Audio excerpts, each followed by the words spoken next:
white people brought their children to go watch lynchings and eat lunch. True. As they scream. Why? And the was not getting solved. These niggas are living to 100 years old and being like, oh, you know, it was a different time.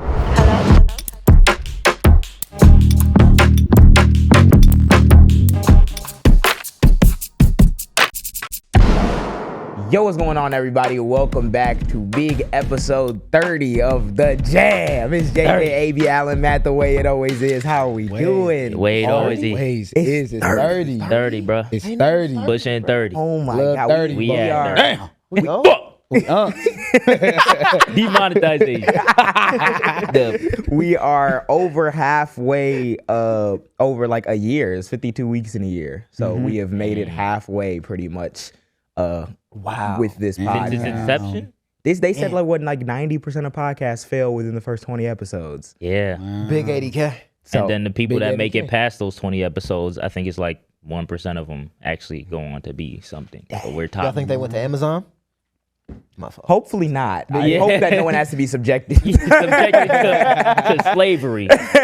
But thank you guys for the love and support. Like you just said, big 80K, 81K on Instagram, 70-something K on TikTok, all types of stuff. And it's because of you guys' support that we have not failed yet. So thank you guys for everything. But Written. how could we still like not fail if they don't share the video? Wait a minute. We gotta confront share this the video. problem every week. Every week, bro. Do they want us to fail, bro? They need another talking to. We hit 80K. We Yeah. hit 70K. Yeah. We about to hit 50K on YouTube. Yeah. We are. Share this video if you want us to see 50K. Like, share the video. You gotta I'm share not the video. playing with you. You have to. I'm not playing with you. Like, nigga. come on. Share it. Come on. So this is what you gotta do, right? When What you you go to gotta our page, right? Hit the sub button. That's number one. Number two on this video, hit the like, hit the share, and they got something called the hype button. Go ahead and click that hype button. It pushes us through the algorithm. Yes, sir. I didn't even Wait, know is that. that a When did thing? they do Yes. that? Oh my Bro, God. I think it's a new thing they're rolling out. Once you get enough hype clicks or whatever, it's like it pushes your video to like the top of the search. So let's just say if we So label spam it- that hype Yeah. button, leave the comments, and also go follow us on our individual pages. Yeah. J William J, J William J8 on every platform. What you on, Matt? You know what I mean? SohoStudios.co. AB, the artist. And if you Yes, sir. were following already, you'd peep that it's been very crazy on the TL. Yeah. He just wrapped up 48 hours. You just dropped. We've been on our usual. But before we get into all that and all the banter and everything, we have to discuss first what's coming up in the episode. Have to. We have a very good and jam-packed episode for y'all. First, we're going to be talking about the Terrence Crawford fight that just happened with Canelo. We all watched it live. Great fight. We'll get into everything that happened afterwards about that. Then we're going to be talking about New York Fashion Week that just happened, the issues, the good, the bad, all the above. And then we're going to, and it gets heavier, we're going to get into FaZe. FaZe has been in hot water recently for But they been in inappropriate hot water. behavior, according to Complex. Minor water. Keep talking. Inappropriate. Community guidelines. And then finally wrapping up, we'll get into the fallout after the death of Charlie Kirk and mainly Trey Reed and the updates in his situation because it has been, everything's been on fire pretty much. So we got 1.5 million things we're going to talk about, and we can't talk about none of them without doing our fit check. That I never forget. Nah, you had it. You had that bitch. Yes, sir. got it, though. I got scared a little bit. I was like, hold on. Yeah. So, we can go Jam with jam format. format.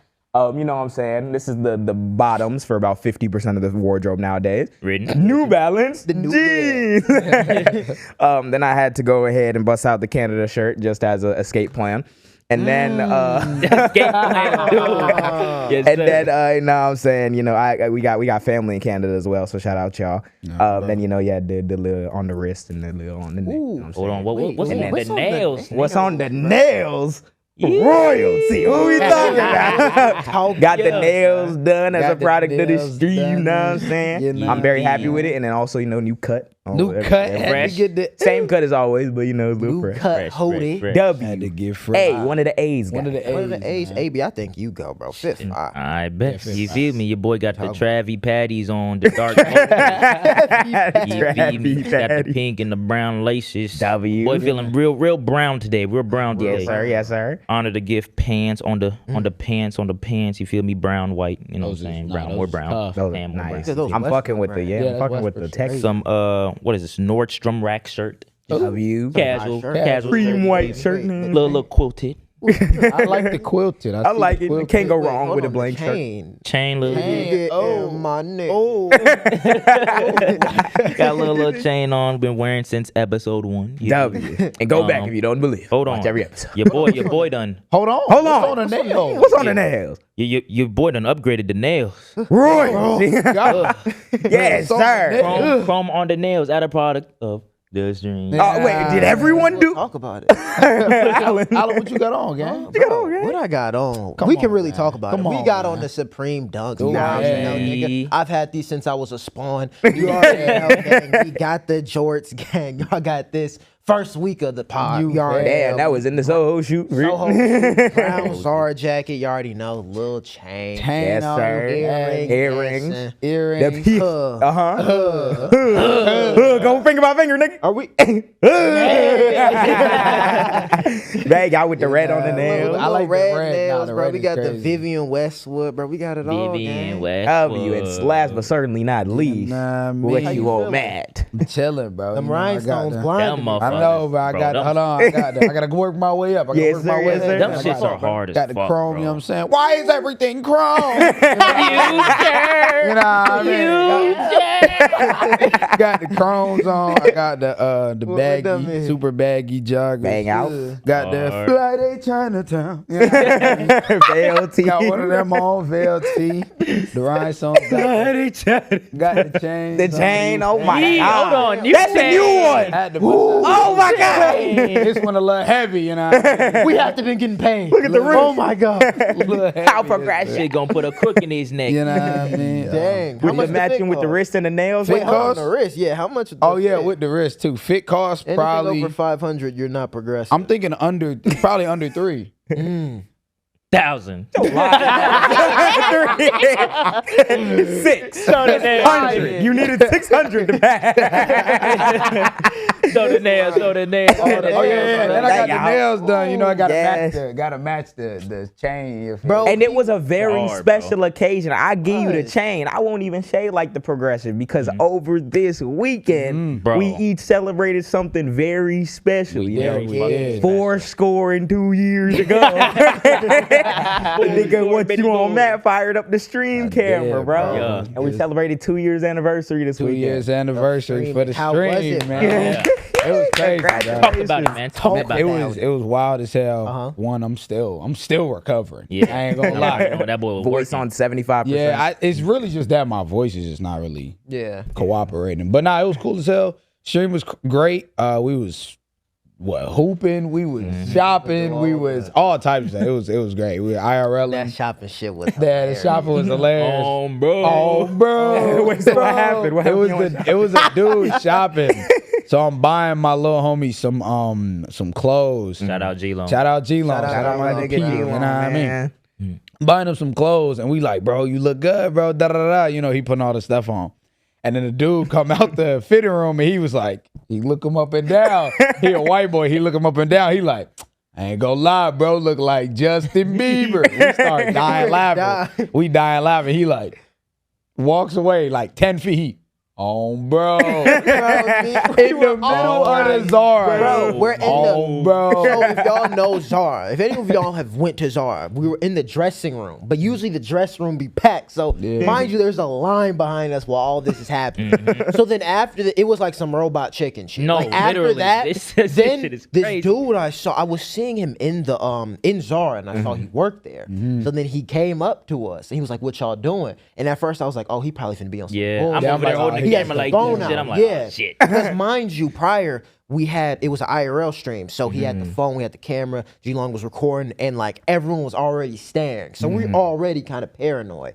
So he was like, nah, he was like, bro, you gotta follow like my socials, because he had told him he streamed. He was like, you gotta follow my socials. He's like, okay, but like, what you do? He was like, I rap, bro. He was like, I'm the best Chicago artist you ain't never heard of. I'm like, Red. Then Matt was like, bro, like play us some. Because at first I was gonna tell that nigga freestyle, but I'm like, I'm not finna have you spit a 30. I was like, bro, just play your song. So then he ends up playing his song. He gives us a whole performance in the Zara dressing In the Zara dressing room, he just start performing the Keep in song. mind, niggas is already looking at it. At that point, I'm like, yeah, we're gonna get kicked. I got the camera. I'm trying to get the audio and shit. I'm like, okay, sounds nice. Swear He to puts God. the phone like up in the air and starts like, I'm like, yo, what is this nigga doing?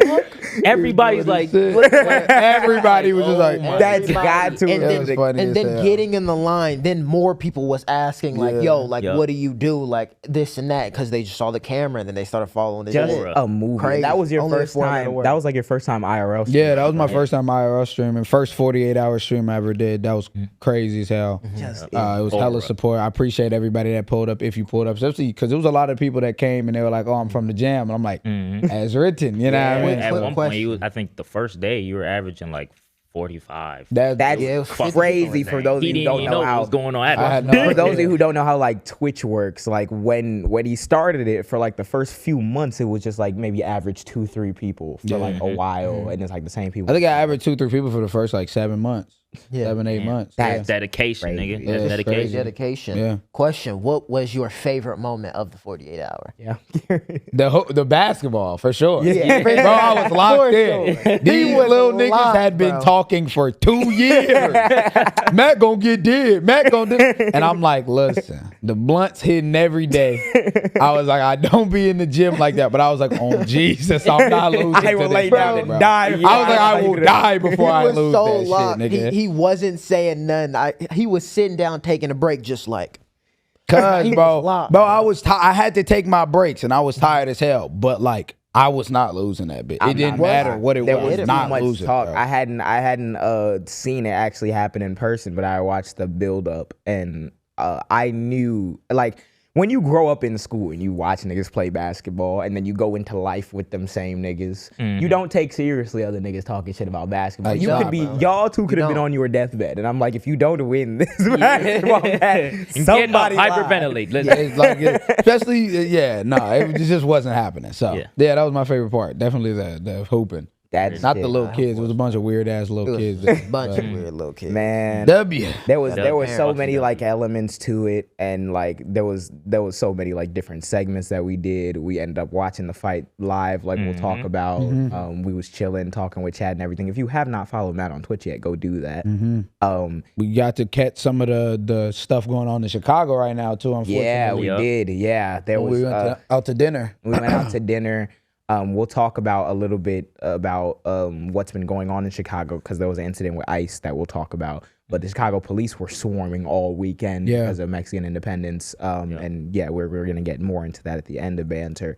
It was something to see, but overall, the entire weekend was a movie, because it wasn't even just you that hit the 2 years. Yeah. Someone else did something for the first time in a long Man. time. Soho finally Oh dropped. my Soho Man. Drop, bro. How Roll was out- it, man? Roll out of hell. Roll out of doom. Mind you, and- everything happened like on the same day. On the Like same everything day. was happening together. Like Yeah. after that Charlie Kirk episode, like literally we left the studio, went straight to the house. He went straight to set up the stream. I went straight to edit to kind of get everything finalized. Nah, after the drop. Charlie Kirk episode, we went and finished shooting Oh for the yeah, Soho no, Drop. that's when we Yeah. finished shooting, and then what did we do? yeah, we had yeah. but we had an emergency episode with Charlie Kirk though. yeah. Yeah. Yeah. Oh, was that after? Yeah. Yeah, That was exactly. Friday. Oh yeah. Yeah, So I guess it Friday. was before. Yeah. So yeah. So Yep. after we filmed the full length episode for last week, I think episode 28 or yeah, episode 29, because the other one is an emergency episode. After we filmed that, then we heard about Charlie, and then I think we filmed that day, and then we came back like a couple days later and filmed the emergency one. Yeah. So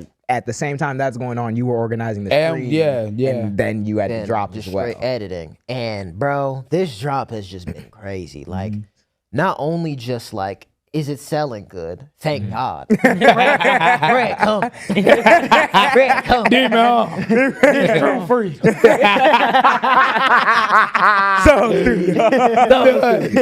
free, nigga. But nah, Next even shirt, just- $580.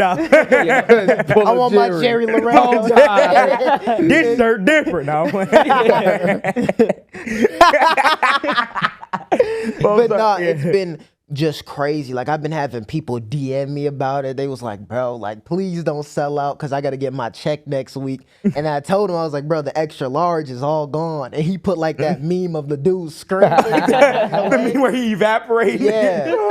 I had people posting their orders, people still hitting me up. I remember when it first dropped, it just went ding, ding, ding, ding, ding. I'm hearing, I'm like, dang. And How then many shirts did you originally sell the first time you dropped this? I had to have sold like 10. Yeah, it was 10. Yeah. I think sold over that the first day, right? First couple hours. Yeah, No, first like couple hours. the like, first probably like 20 minutes we sold over that.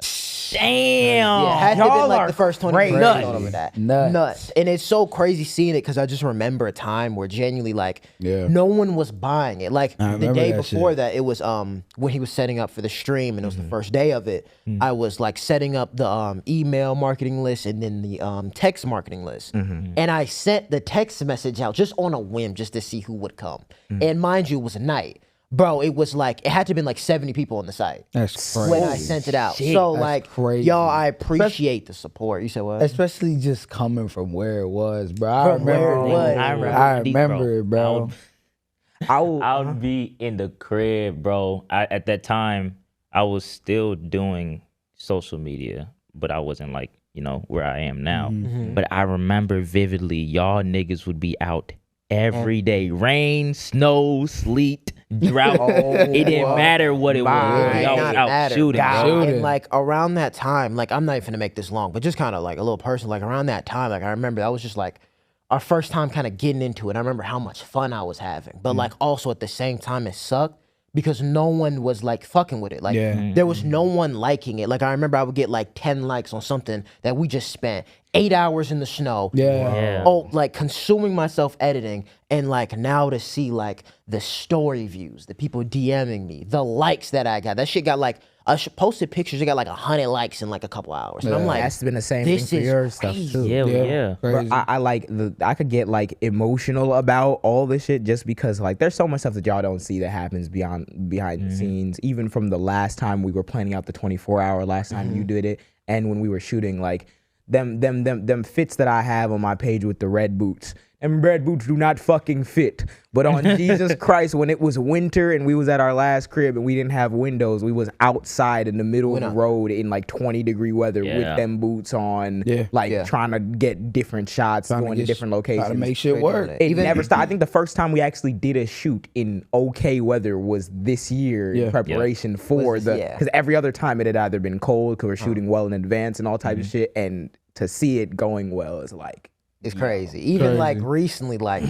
now that we are like officially like kind of just like settled in with everything, we have more of a choice to kind of market it and go to certain things. But I genuinely think I just don't get that memo because I still put us in harsh conditions with that fucking field and the mosquitoes. The mosquitoes of hell, bro. The thing that does not change with Alan is that you do not get a Calendly invite to the shoot. It will be the day before or the hour before.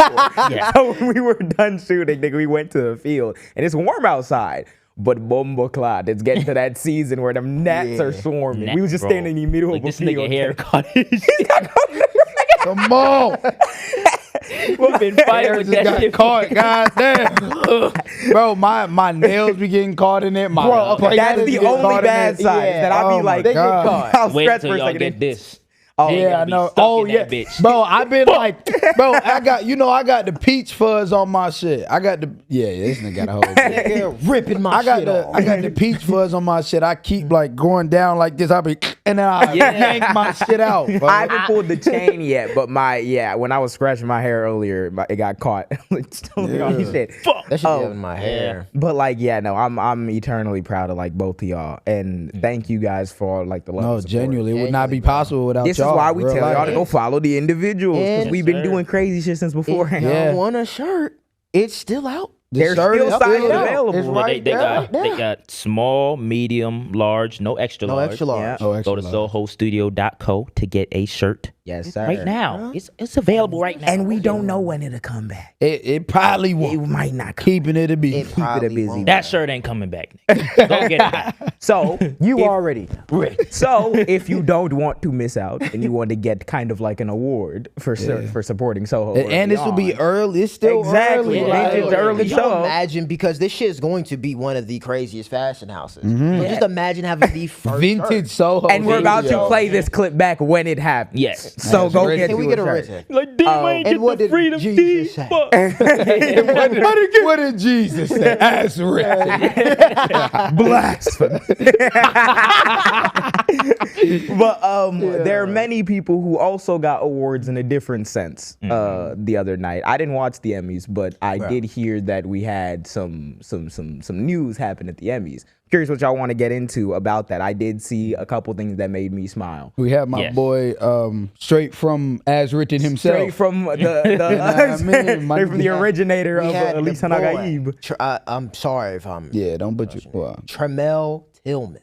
I did see Don't him. know who that is. Oh, that's- That is an actor from Severance. And why it's so important is because he's the first black actor to win an Emmy for a supporting role in a drama series. yeah. Damn. Damn. That We're having Ready. you know what I was gonna say. We're having first. Yeah. We're It's one- still having first Yes. as black people in No, it's 2025. Actually, this No. is like the 8th first we've discussed Yeah, I was on gonna say this this, podcast. it happens like every year. Yeah, Every year. earlier Time. when we first launched and we were talking about Fashion Week and we were talking about like even the Met Gala and like all type of shit, there always seems to be, you know, first black like Which is nuts. Yeah, first black creative which director, shows first you black exactly supporting cast. Yeah, which really contextualizes for you exactly how we came about like our political opinions. Yeah. We're not Literally. far removed. You have Not to far have removed. context of like history and everything. But what I have to. forget dude's We name. also got Javier Bardem, the dude from Dune, and he's a really good actor. I think he's like an Oscar-winning actor. Yeah, I've seen him in a few And other he things. was I just on- never noticed. And before it even started, he was in an interview. And he was talking about like, yeah, and he was repping Palestine and just like for the support of it. And I think the one thing I really messed with was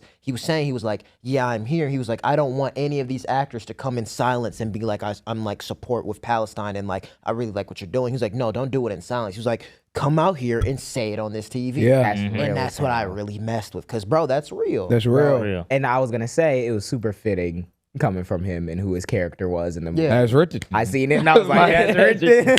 As written. Big shout outs to you. And I did see some people responding, there is no please like Oh, what did turn the your UN phone. just Oh, say? we're still You just- on that. What did Stop. the, hey, What the did the UN UN just just say? the UN What did the voted UN on just it. say? So Come on now. Yeah, I'm about to say it's getting increasingly hard to deny, and that's why they still wheeling out Ben Shapiro to lie about shit. Yeah, but I bruh. really appreciate him making the stand that he did. That was definitely cool. Nah, that was dope as shit. And even Lil White Shorty. I don't know Lil White It's, Shorty. Hannah, I'm not even gonna pronounce it. Don't even want to. Shout out Hannah. Hannah said, "Fuck ICE and free Palestine." I did bro. see that. Shout out Hannah. Go Shout out Birds. Hannah. That Yeah. shit was And go fire. birds. Go Birds. And then the birds whoop that ass, nigga. Has written. Belt to ass. nigga. Hell yeah. Oh my gosh. Nah, that's super cool. No, It's bro. really important to see actors and actresses still like take a Yeah, stand. having a Sure, fucking Have a and then fucking they backbone. using your fucking mouth. using your voice. Jesus 'cause, Christ. like, bro, you can, and there is no consequences. There You're is. not I'm about to saying- say, if there's anything that motherfuckers do have right about Hollywood, is that like at the end of the day, it's still business, and people still want to make their money. So I'm just saying there are a lot of people who have the ability to do a lot more than they can because chances are, if it's still gonna make bread for them, your career is gonna be fine. Yeah. Some of us are more protected from that than others, which is why I appreciate Shorty being like, "Fuck ICE." Yeah, bro. That we Use that- need use them that the platform most. you got. It is. Definitely. Real spill. Following up on the Emmys and the good news with that, debatably good news. Really asking Alan for his opinion on this. I was just informed by you that Jaden Smith became the creative director of Louis Vuitton, and we're gonna talk about Fashion Week a little bit later, but this is kind of indicative of a trend. We discussed it last week when Matt wasn't here. You know, I like some of Jaden Smith's songs. The fuck. But what the fuck does he know about high heels? We gonna keep doing this every fucking episode. 'Cause what the fuck do you- I mean, I don't get this shit, man. gang, it's I don't like, get this shit. nigga, At this point, you might as well make. What you know, icon living. Louis Vuitton. You might as feel well like, make bro, me the creative director I'm of gonna Go keep Yard. it a whole 1,000. Real. If y'all watch the Jaam and you don't believe what I say and you don't take my word as bond, I don't know why. Word I is feel like a bond. lot of, because I've said so many things that has happened true. Yeah. Nigga, we've talked about this shit. Yeah. We literally I wake did. up today and I see Jaden Smith is the creative director of Christian Louboutin. The creative director, creative director, not a not brand like a- ambassador. He's the first man creative director for Christian Louboutin. We're talking about a prestigious brand. We're talking about the Red Bottoms. Yeah, I was gonna say that's red Bottoms. So the thing that is making me mad is that I'm like, I understand putting the established name in the established house. Yeah. The Smith in the house. You know what I mean? But what do we do after that? Is that just gonna be this? Are we now forcing all these people to here's learn the how to? thing, I don't even understand it from like even on a marketing sense. Like, what were you saying? I was gonna say, here's the thing. We're not even shitting on Because it's him. not a No, problem it's with not Jaden. him. Yeah. Because the thing too, it's like when you told me that, it kind of brought me back because I was like, I don't remember him being in the spotlight for like for a long period of time. So maybe he developed some skills. This is the thing. He can dress. He can make good music. He can do it all. In my opinion, I feel like he's very talented. The problem is, at least for me, it's like, but how many like super decorated and talented heel designers or shoe designer people just in general are there that are just unknown? You know what I mean? Like, think about that. And what it is just a reflection of the market. Like, what these brands are trying to do, and you kind of saw hints of it before, but I really saw it with the Ray-Ban shit. Yeah. It's they're genuinely trying to appeal to the youth. And the only way they can do that is, like I said on the previous episode, is the exploitation of parasocial relationships. Yeah. And you kind of have that you figure to be like, okay, like, let's now transform this brand into a young brand rather than making products that reflect to younger people. Which I was gonna say, you could be like, okay, what's the fashion trends that seem prominent in like the younger generation? And then if you really want to take a risk, you could have someone completely alter like the brand identity to match what the new styles are. Or you could just put in a rapper that the kids listen to. Jaden Smith. Yeah, I I guess we'll fucking change. we'll see. We'll see how it. Yeah, we'll see. But I really want him to know. do good, but I'm also like, how many people are we It's funny how this is never considered like DEI. yeah, As like a built-in thing for capitalism. don't know. Because like I said, your Yeah. choices is you could have somebody who's decorated in the field but might not have the name recognition, and then you could shift up the brand and take a risk to maybe make more money. Yeah. Or you could put the rappers there, and in that sense, you're just putting people who were already known in this thing while passing up people who might have been more qualified. yeah. And that's just companies pursuing their brand. Yeah. It seems like we're all a fan of DEI when we're ready, ain't we? Yeah. Especially when it's signing them checks, nigga. Oh God! Once Just y'all like need that. it, then you use it. So Yeah. it's like, come on. And I don't even hate Jaden Smith. Yeah, I love Yeah, it his ain't got nothing to music. do. I even fuck with his cold. brand because he did previously make clothes. He had a shoe with New Balance. He had his brand called Sire. Yeah. I messed with it, but I think I just get mad when I see like those celebrities in those roles because I understand what the market is and I understand where that move came from. Yeah, kind of deeper than it. I'm about to say, yeah, and we all fuck with him because I remember Yeah. I seen a clip the other day where people were just now finding out about the song Icon. And I'm like, Nut niggas. where have y'all been? Yeah. Blaring that Fuck. Nut bitch. niggas. I was blaring that bitch since back in the day. So yeah, all good lucks to him. But it's also like, is this just? I guess this is just the thing. So now we're waiting on President Barack Obama, creative director of Gucci. Like I don't know what the fuck are we doing. I genuinely, Nah, I told y'all, bro. Jesus JD Vance gonna be in one of these positions. JD Vance, JD creative Vance. director of fucking Wayfair or something. Yeah, With the American couches. Eagle. Nigga, Oh shit! Bang out, nigga. With the couches.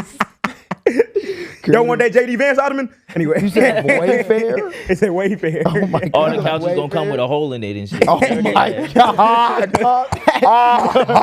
The Vance touch, booth ass tie, eyeliner and a hole. they gonna nigga. put him with Balenciaga. Nigga said eyeliner and a hole. Oh my They god. gonna put him Moving with to Mexican Independence Day. Put him with JD Epstein Vance's and least them. favorite time of the year. Yeah. Oh, What? Mexican Mexican Independence Day. Independence Day. Nigga's my favorite time of the year. So, as of the why, your favorite, even more than February. Huh? What? This nigga said more than February. Is that your favorite time? Yo, why this nigga just put me in the hot seat? Well, of course not, nigga. I love February, nigga. Fuck wrong with him. But so Mexican independence celebration. This nigga said more than February. More than us, nigga. Huh? You gonna get your people, nigga? Yo, allegations. Repeating the cycle. Right now, of course, you know, February on top. But, you know, we got to stand with our brown brothers and sisters as well. Because Mexican Independence Week or day and the celebrations around it have been hitting Chicago. And as we've seen years before when we've been downtown, everyone's kind of out celebrating. You know, they got their flags, driving up and down in their cars with the flags out and everything. And it was officially starting the weekend that all this other shit was happening. Yeah. So we went out. Actually, while you were live streaming, we were eating food. And I ain't never see. It's really crazy how like society shapes your interpretation of certain things. Because certain people, mainly predominantly white people, could see like a bunch of cops, and maybe some of them do genuinely feel safe because, you know, in their neighborhood or in like movies and shit as well, cops and their interactions are always portrayed usually as like, oh, I know him, he's gonna keep the neighborhood safe. We saw them cops driving around. I ain't never been more scared and unsettled in my life. Taking a step back before even that day, I think it had been the day before. Like me and you were walking around our neighborhood, and bro, there was like this one spot we kind of sit and just be like looking and just chilling and talking and shit. And there had to have been like 15 police. On bikes, just sitting there, and then just rolling throughout the entire weekend. I seen hella bike patrol like in the neighborhood, like areas where we usually sit down and everything. And I'm like, me personally, I'm not about to go up and sit in my space where I want to be alone when there's 8 bike cops sitting over there. Right. And I'm trying to like walk around and I'm just like seeing the police present. And mind you, we live in a neighborhood where the cops usually are not there, and that's not a problem for people because shocker, not having a heavy police presence all the time actually does not mean that your society is going to break down. A lot of people kind of have it like kind of put themselves at ease when they don't see that presence as much.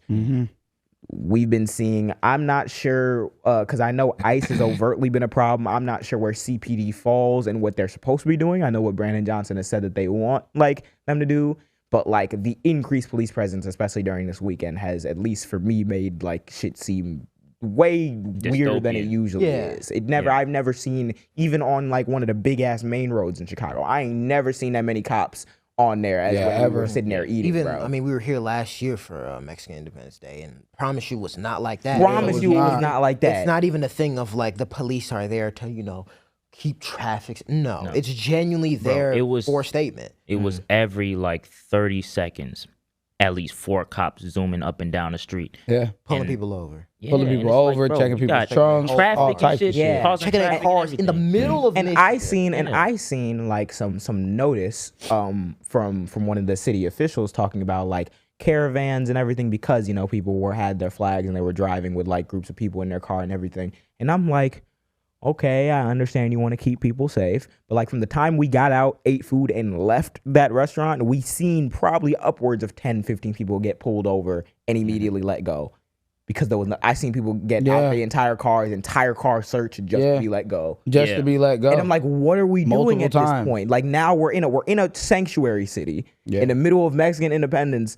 And the police are not supposed to be working with federal immigration officials, but what are we pulling people over and searching all their cars for? Like, and it wasn't even like heavily congested traffic or anything. It just definitely did not. Those people just celebrating the same shit they do every year. And it feels like this year has definitely had some like toll taken on it because of that increased presence and everyone having anxiety about what Trump's gonna do in Chicago, even though these pussy ass niggas backed out. Like we said.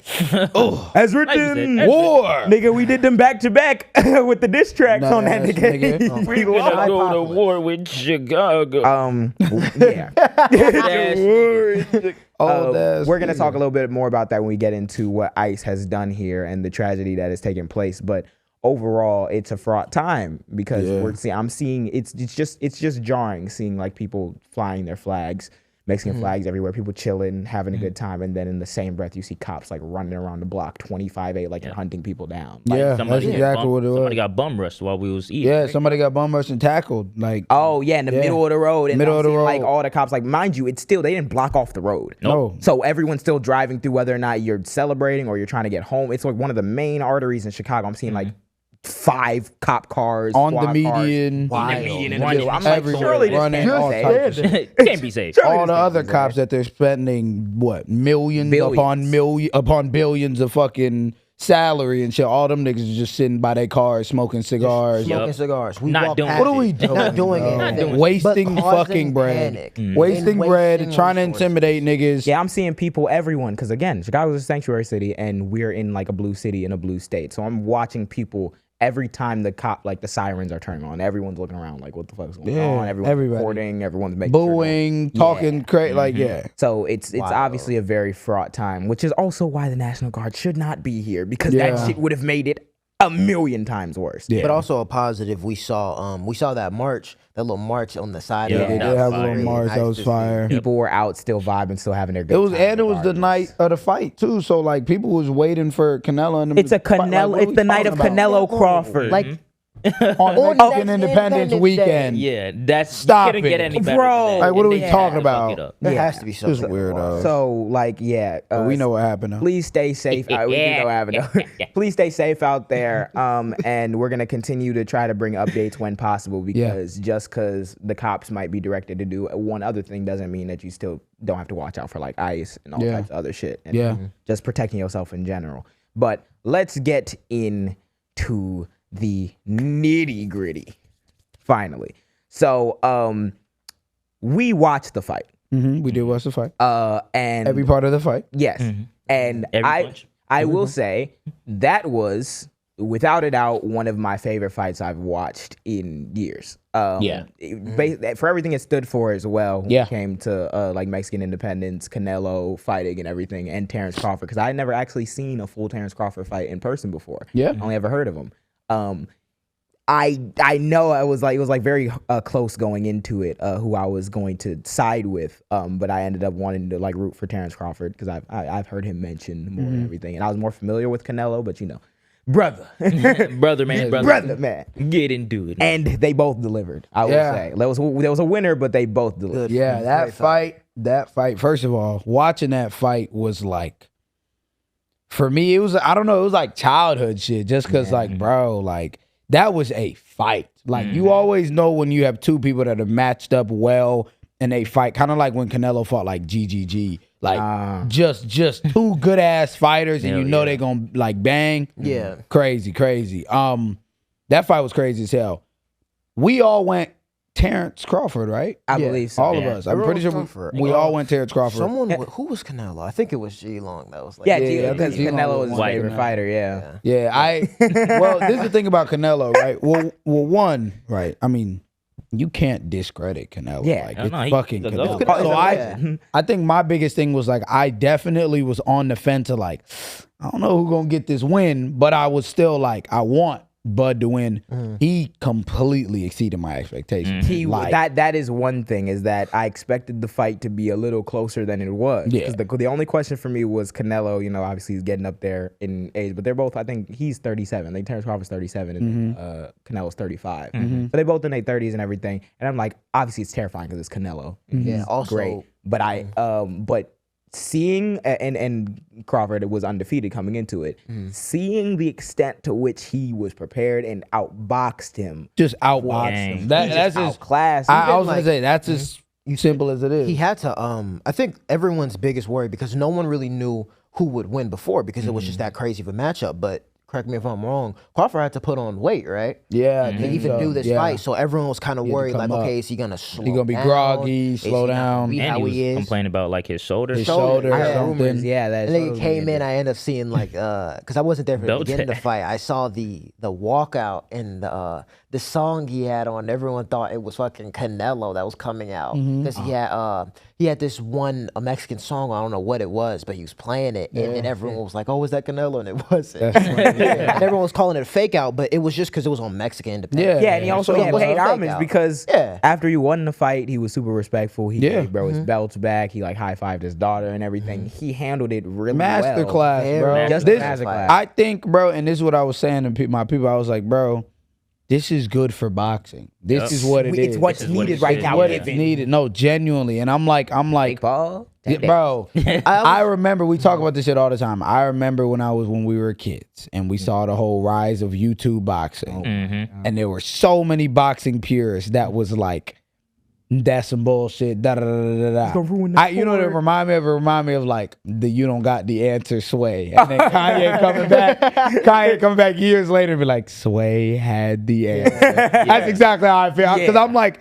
We was sitting there like, no, this is good for the sport of boxing. Bringing all these eyes on it. Da, da, da. No, bringing all these eyes on it means niggas is just gonna do shit Yeah, for bread. money on it. Jake Paul versus Yeah. Gervonta Davis. Yeah, that doesn't make Come As on, it's an nigga. Like, exhibition, right? it's an exhibition. But So, like, like, That's I what it would- always I- is. That's what it now. always It's like fucking Floyd is, Mayweather bro. versus Logan Paul. yeah, like and Floyd what, Mayweather bro? versus Mike Tyson. Yeah, I like- would have no problem if Gervonta Davis and Jake Paul were really finna fight. But Yeah. then y'all disclose it as an exhibition match. It's Now just y'all bread, killing. gang. Yes, so because now we're gonna see you standing there for 6 rounds. Y'all do pitter patter because Gervonta Davis is still he's Sparring. still lighter Yeah, than Jake. he's But 130. He's 130. Jake but is like Gervonta- 200. If Gervonta Davis 200. wanted to, he'd put that nigga in a blanket. But he's Yeah. not going to because it's an exhibition. And it's He don't got to probably in do the that. contract. Yeah. And it's probably gonna be. And in then the I'm contract. And sorry. he's probably gonna buy him a Rolex before Yeah. they fight. On God. Yeah. 80 Tank- mil hit the and account Tank, as soon as you that are 6 a round hypocrite. hit. Tank is a hypocrite because he sat on an interview and Yeah, was like, he was. Terrence Crawford needs this fight because he needs the money. He was Yeah. like, he need the money. He need money. Then you do the exhibition. And after Yeah. talks about Funny. retiring too, and Tank Davis is probably my favorite boxer. Like, and then I hear this, and I'm like, that was the long-term legacy of what the boxing purists were saying. I remember even YouTubers at the time were like, nah, it is good because these guys are social media influencers, but they're trying to do boxing a service. They're trying to put their time in to learn it. And then all these kids who watch them are going to grow up watching boxing. And sure, that probably has happened because Jake Paul is like still fighting and everything. Which is But fucking now insane. we've created another structure with you've infused the money that comes with content creation into boxing. Yeah. Yup. So Yeah. niggas who are fighting, who are UFC fighters, who are boxers even maybe, and have not made the mills, have not been on the top line cards, will happily take that 10, 15 Yeah. million to hop around a ring for a few minutes with Jake And that's- Paul. Yeah. What I really want to happen though is for one of these niggas to take that contract because we already know it's some bullshit in there. Yeah. Take the contract. You don't really need the money like that. Go ahead and break that contract. Yeah, bro. Whoop that nigga ass, His bro. ass, put him on the ground. But I'm like, the And nigga it's already also- lost to he lost to the nigga on Love Island.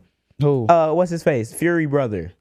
Oh, what's that nigga? He Tyson lost Fury. Tyson Fury? Not Tyson Fury's brother.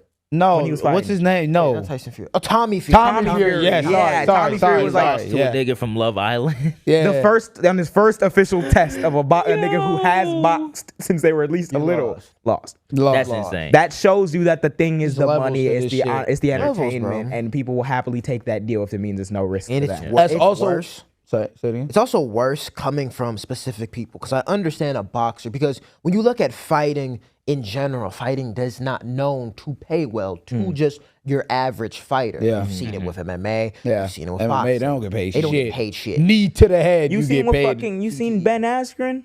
Last Oh, thing I seen yeah, that from him, nigga had like his liver he had like removed or a something. massive ass surgery where he had to get like Yeah. something with He his- like- I think it was either someone- lungs Yeah. I think it was Damn. long. Yeah. That was wild. And I'm like, He was like, yeah, He didn't- and he was a UFC fighter for his entire career. Of course, a nigga like that would take a fight with Jake Paul and Yeah. get the mills or however much millions money he he made from that. Because Exactly. I don't even know where he is today if he doesn't have some money. Yeah. y'all don't pay. And And then y'all when don't I care look, them. like when Dana you look White. at a Dana person White. like that, that's perfect because you need the money. They doing fucking. But then you look at Gervonta Davis. Why the fuck are you doing this? They doing You are fight. the top of the food chain when it comes to boxing. That's Yeah. You don't have to I ruin. think Gervonta Davis is scared. In my opinion, I think he's scared. And the reason why I think he's scared is because he's already made a legacy.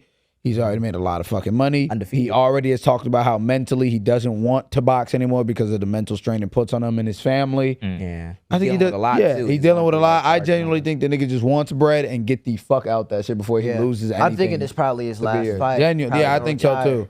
Think he wants bread Or he and might do the just get retire out for a that couple shit. Floyd years. Mayweather and Mike Tyson isn't worth conversation. That Okay, Floyd we're not Mayweather gonna. and Mike Tyson. yeah. Let's move. Let's move along swiftly to along. what the fallout was for the. Because oh my God, we've reached the last time I saw Mike Tyson in a public setting, his ass was out. Yeah.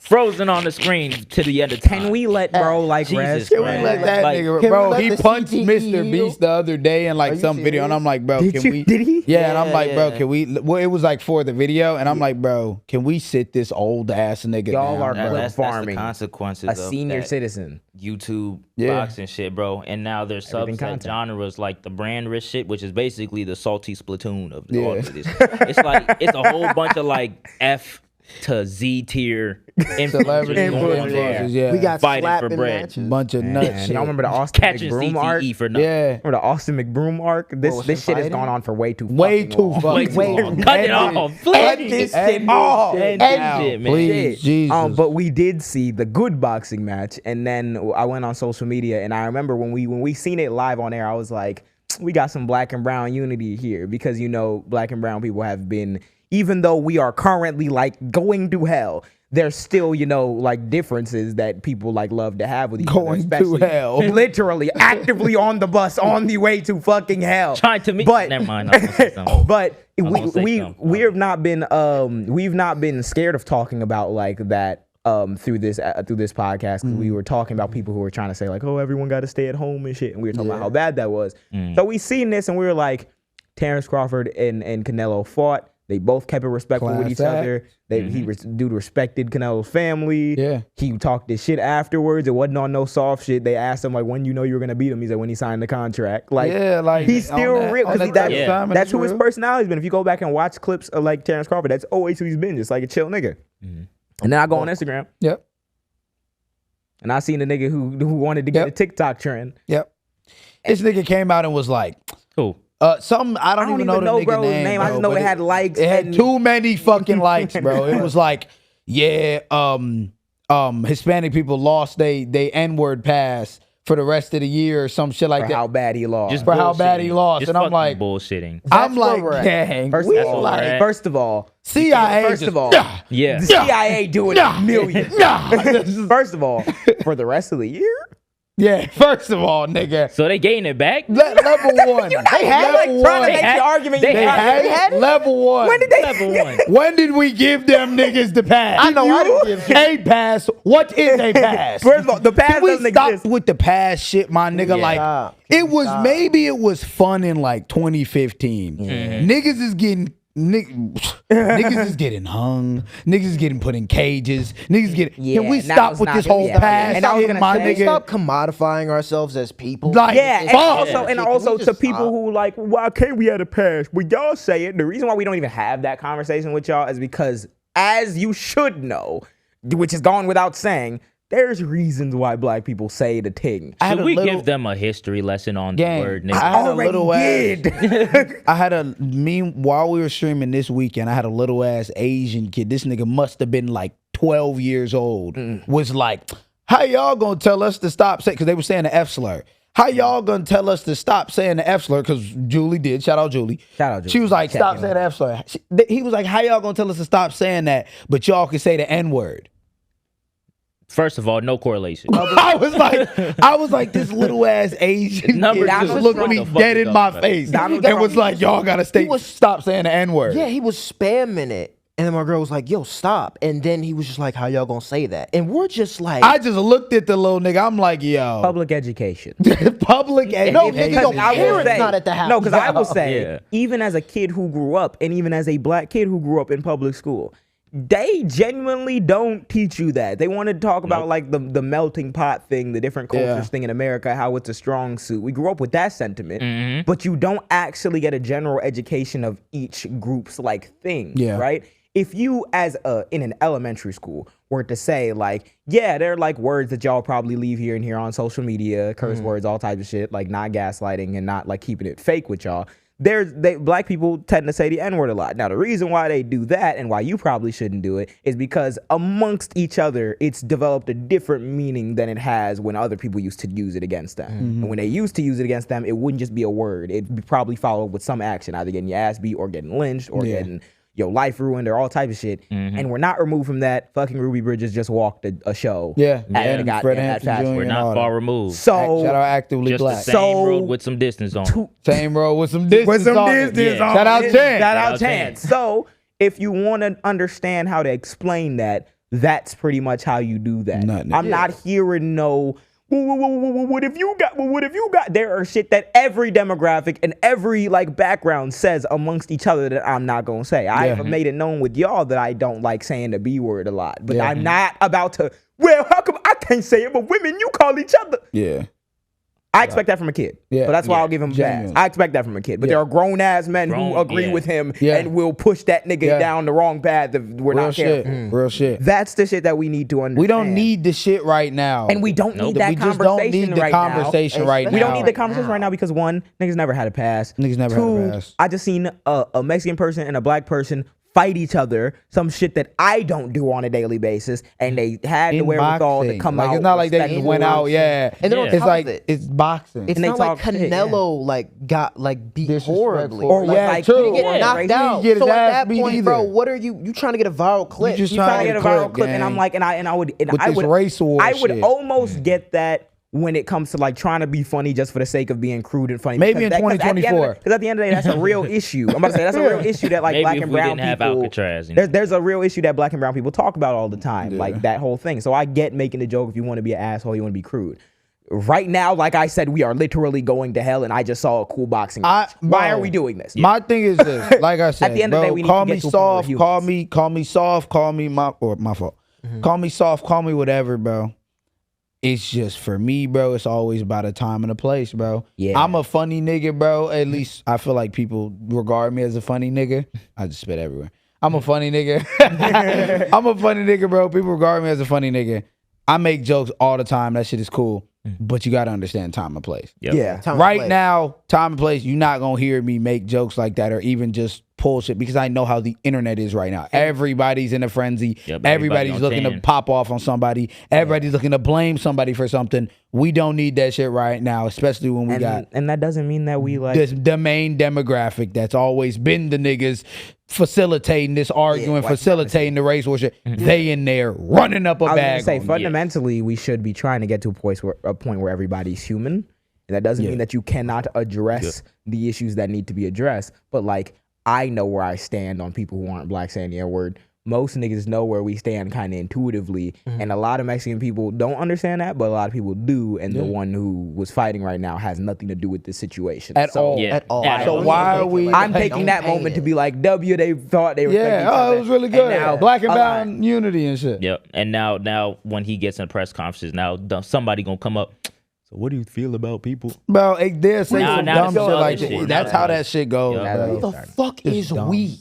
Who did we? No one even gave it to y'all. So I'm just like, it's- bro. it's- Okay. So Shit's just stupid. that was a whole thing that I seen, and it's annoying because I feel like so many people get lost in the sauce with certain shit and just being online. That, like I said, you don't kind of see people as like human fully and giving them their props. Like I remember the first thing I seen, even though I knew I wanted Terrence Crawford to win, the first thing I seen was the shit that they had on. Yeah. And I seen that nigga Canelo had like a whole like Amiri fit, and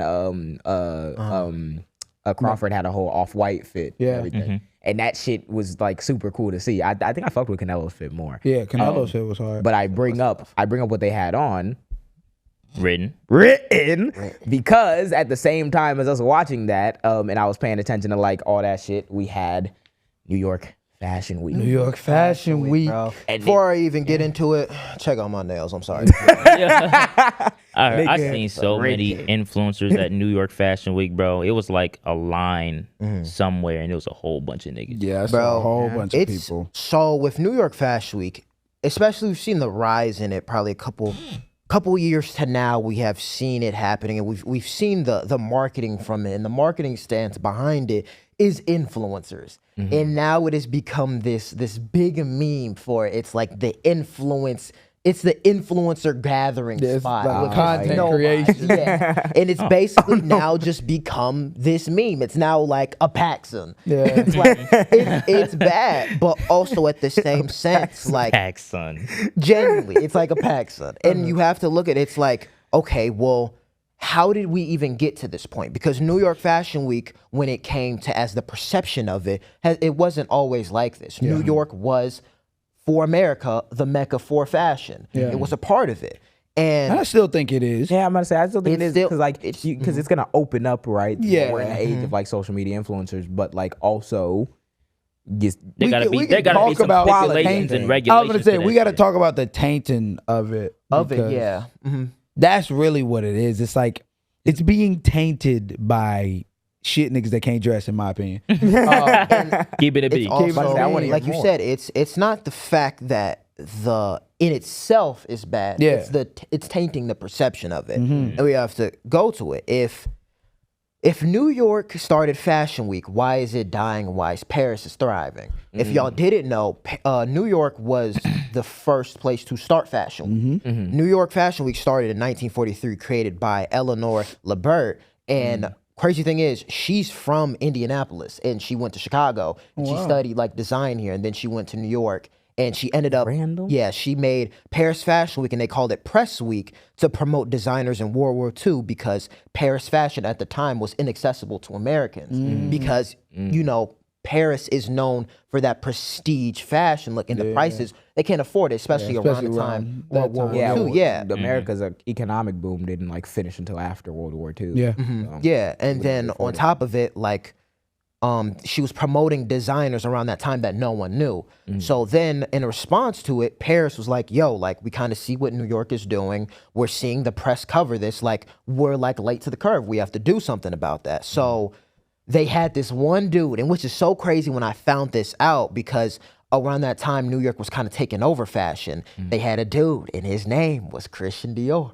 He was on, Christian Dior was on the rise, Dior. and around 1947, he had his first collection. It was released to the world, and it was like it was a lot of big press, big media there just covering it. And what it was, that show was so revolutionary at the time because it helped shape women's wear in Paris, and it also kind of helped shape Fashion Week in Paris because along the names of Dior, we had Balmain, Saint Laurent. Or Givenchy, and it came right after him. And there, in 1973, Paris Fashion Week finally did, like, they did their first show. And this was the crazy thing. I don't know how to pronounce the stadium they did it, but it was essentially a fundraiser, and it was called the Battle of Versailles Fashion Show. Versailles. Versailles, Yeah. sorry. And what was so crazy about it, what they did Battle of was Versailles. they had Paris designers there, but they also had 5 unknown American designers come. So it was essentially kind of like a competition of like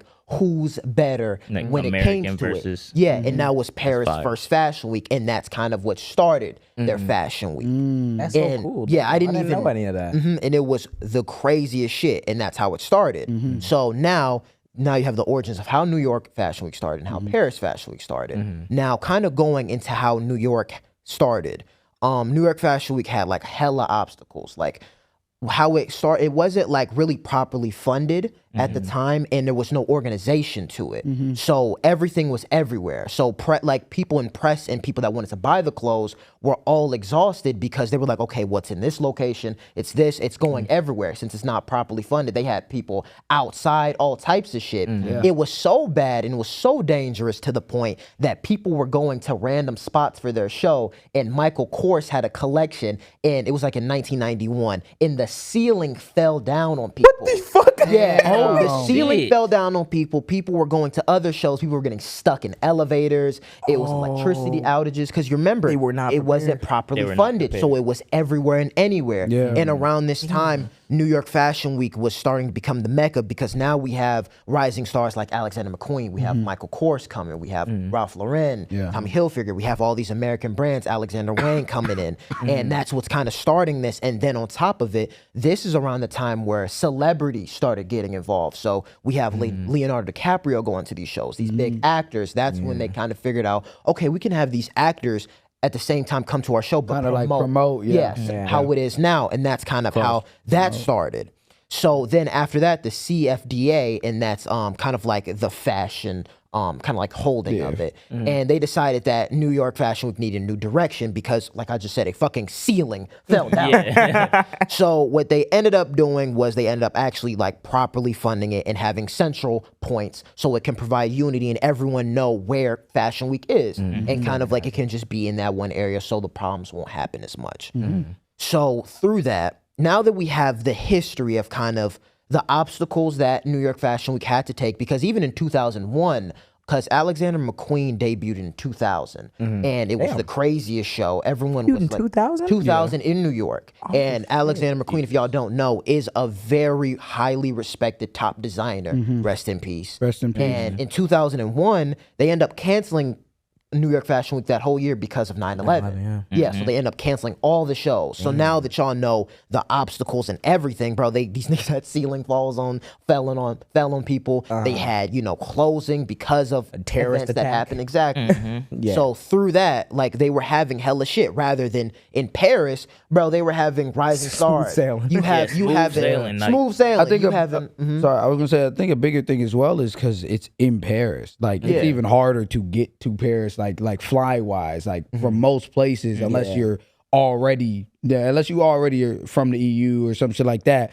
It's like if you're coming from fucking Connecticut, I still never been. still gotta it's gonna run you a couple hundred. Exactly. Either way you crossing you the having Atlantic. people. This is where you have the rise of a Yoji Yamamoto, and he was from Japan and ended up going there. Then you have a Rei Kawakubo, and she was the maker of CDG, Como des Garçons, and she's a very revolutionary designer because she changed the way we look at style and how we look at fashion shows, because it wasn't a very common show. It was very contemporary and just something we haven't seen. And then you seeing the rise of so many stars in Paris, while we started it, but we're behind of the curve because of not properly funding and things happening.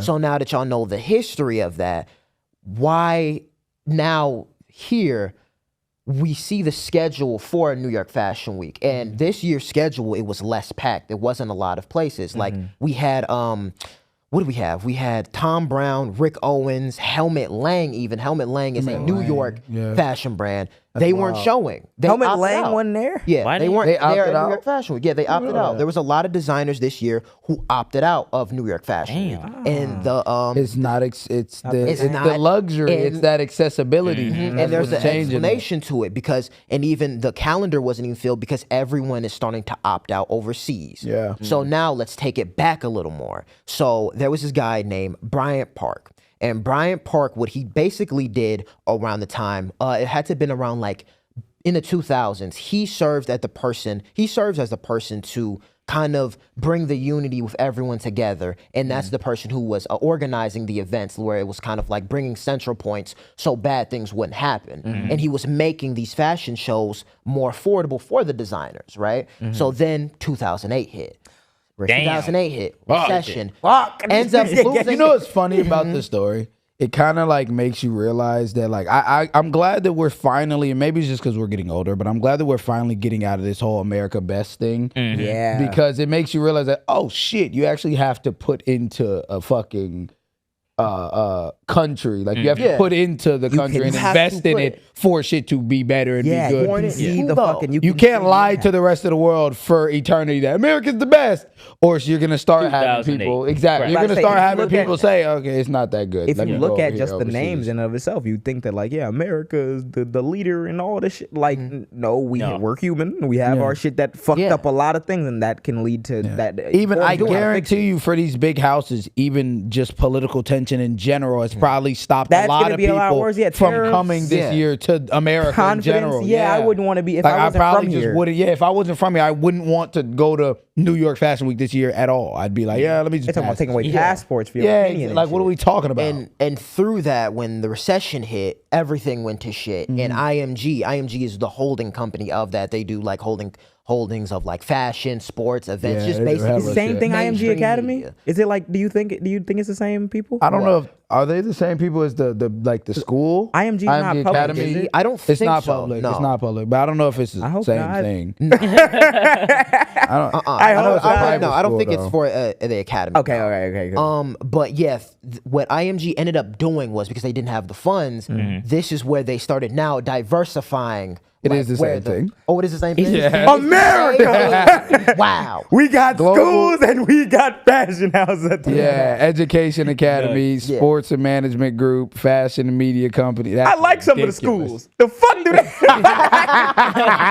But they know about that. The fuck they know about Crazy, that? damn, the same So people. they ended up, what the agency ended up doing was they ended up relocating the show. So they put it everywhere. They put it in Manhattan, Brooklyn, rather than they had the central points. They diversified it because they didn't have the funds. And what they also did to make more money is they started to commercialize Fashion Week. So they ended up selling packages to houses outside of America so they can present their shows in New York Fashion Week, and they would sell it for like $45,000 to international brands to really just bring exposure not only to New York Fashion Week, but to them. So it's a really good business model, but the thing is what you end up doing is diluting Fashion Week in itself. Yeah. So then after True, that, yeah, if everybody when there's can pay no, for the- when yeah. there's You no combine the markets, structure, yeah. when there's no structure to the events, when everything is everywhere, you have brands from other countries coming in here, diluting what New York Fashion Week is, and like I said, the essence of it, what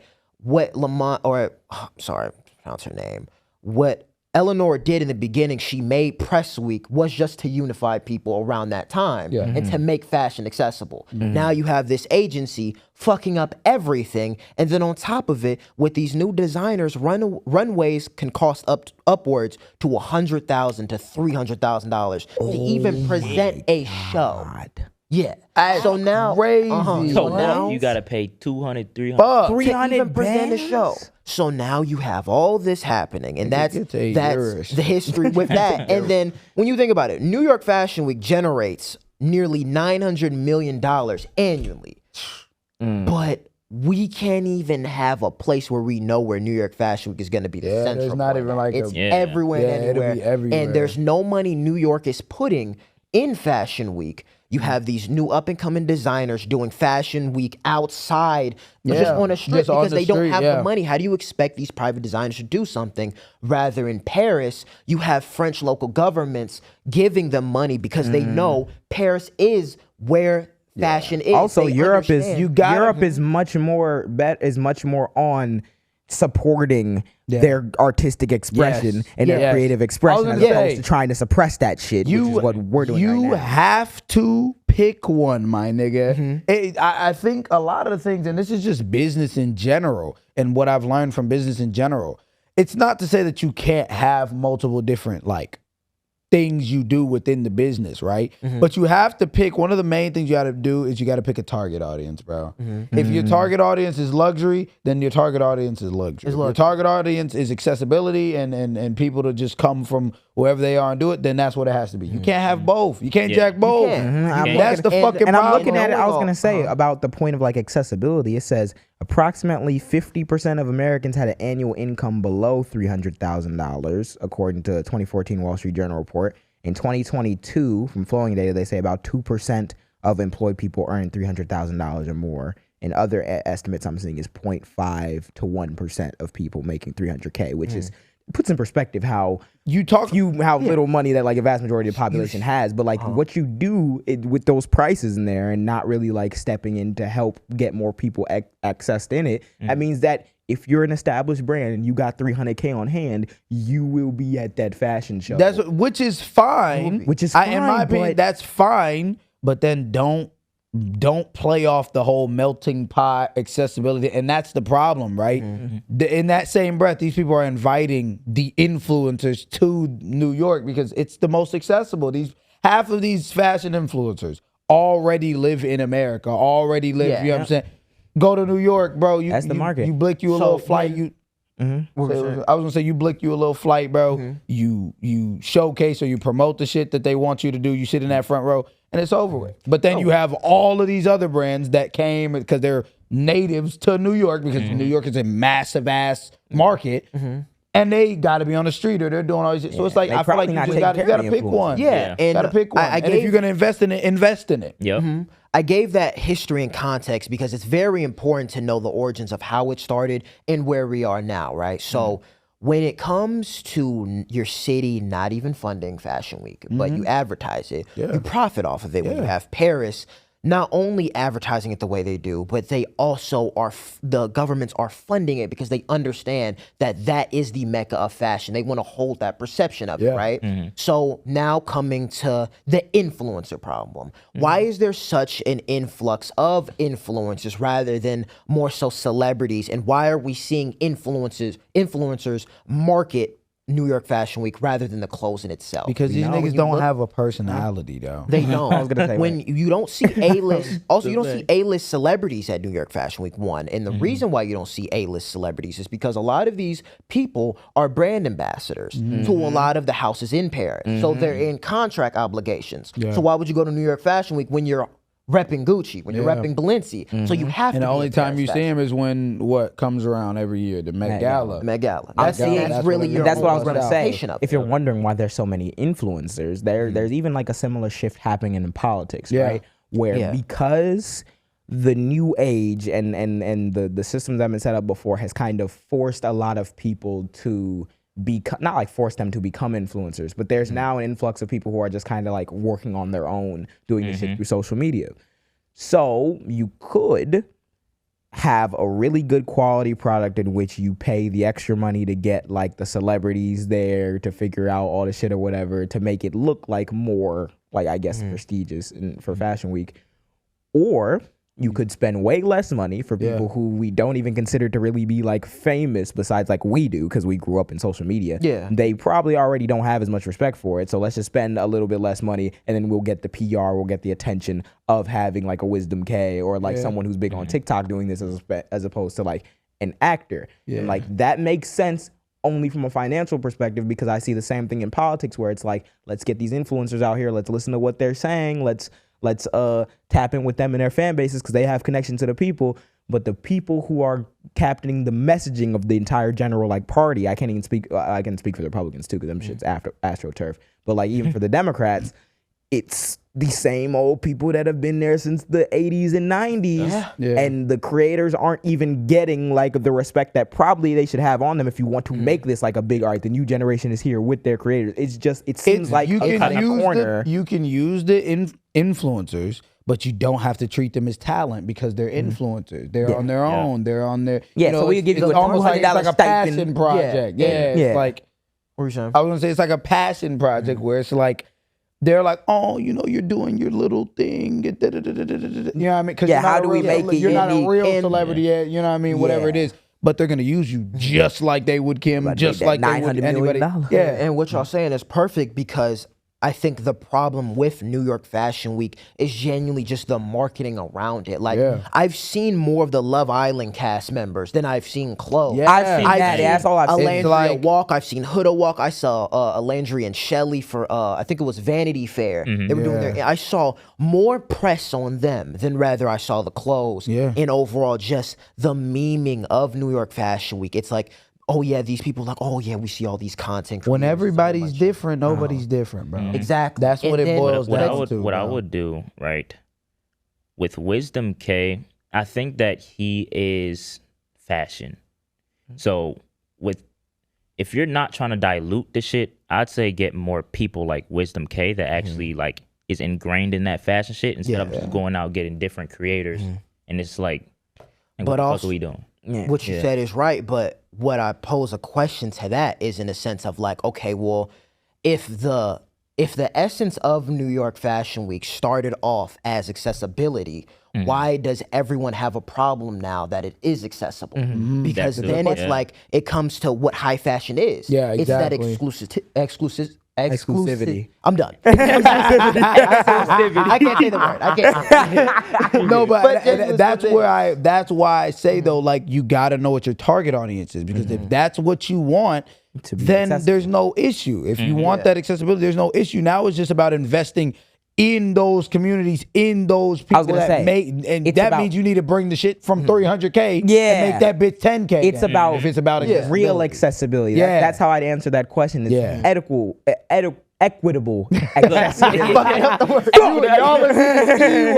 Equitable accessibility, because my thing is like you can pay lip service to it by getting the creators there in the same way that a lot of political people can pay lip service to it by getting the creators there. But unless you make it so that a Soho Studios has more, at least, of a fighting chance of making it there on some random, this is new and up and coming. Obviously, you have a lot more to like prove when it comes to sales and everything. $300K is a lot of fucking money. Yeah. So it's accessible because the normal everyday guys that you guys see on your phone is here walking the stage.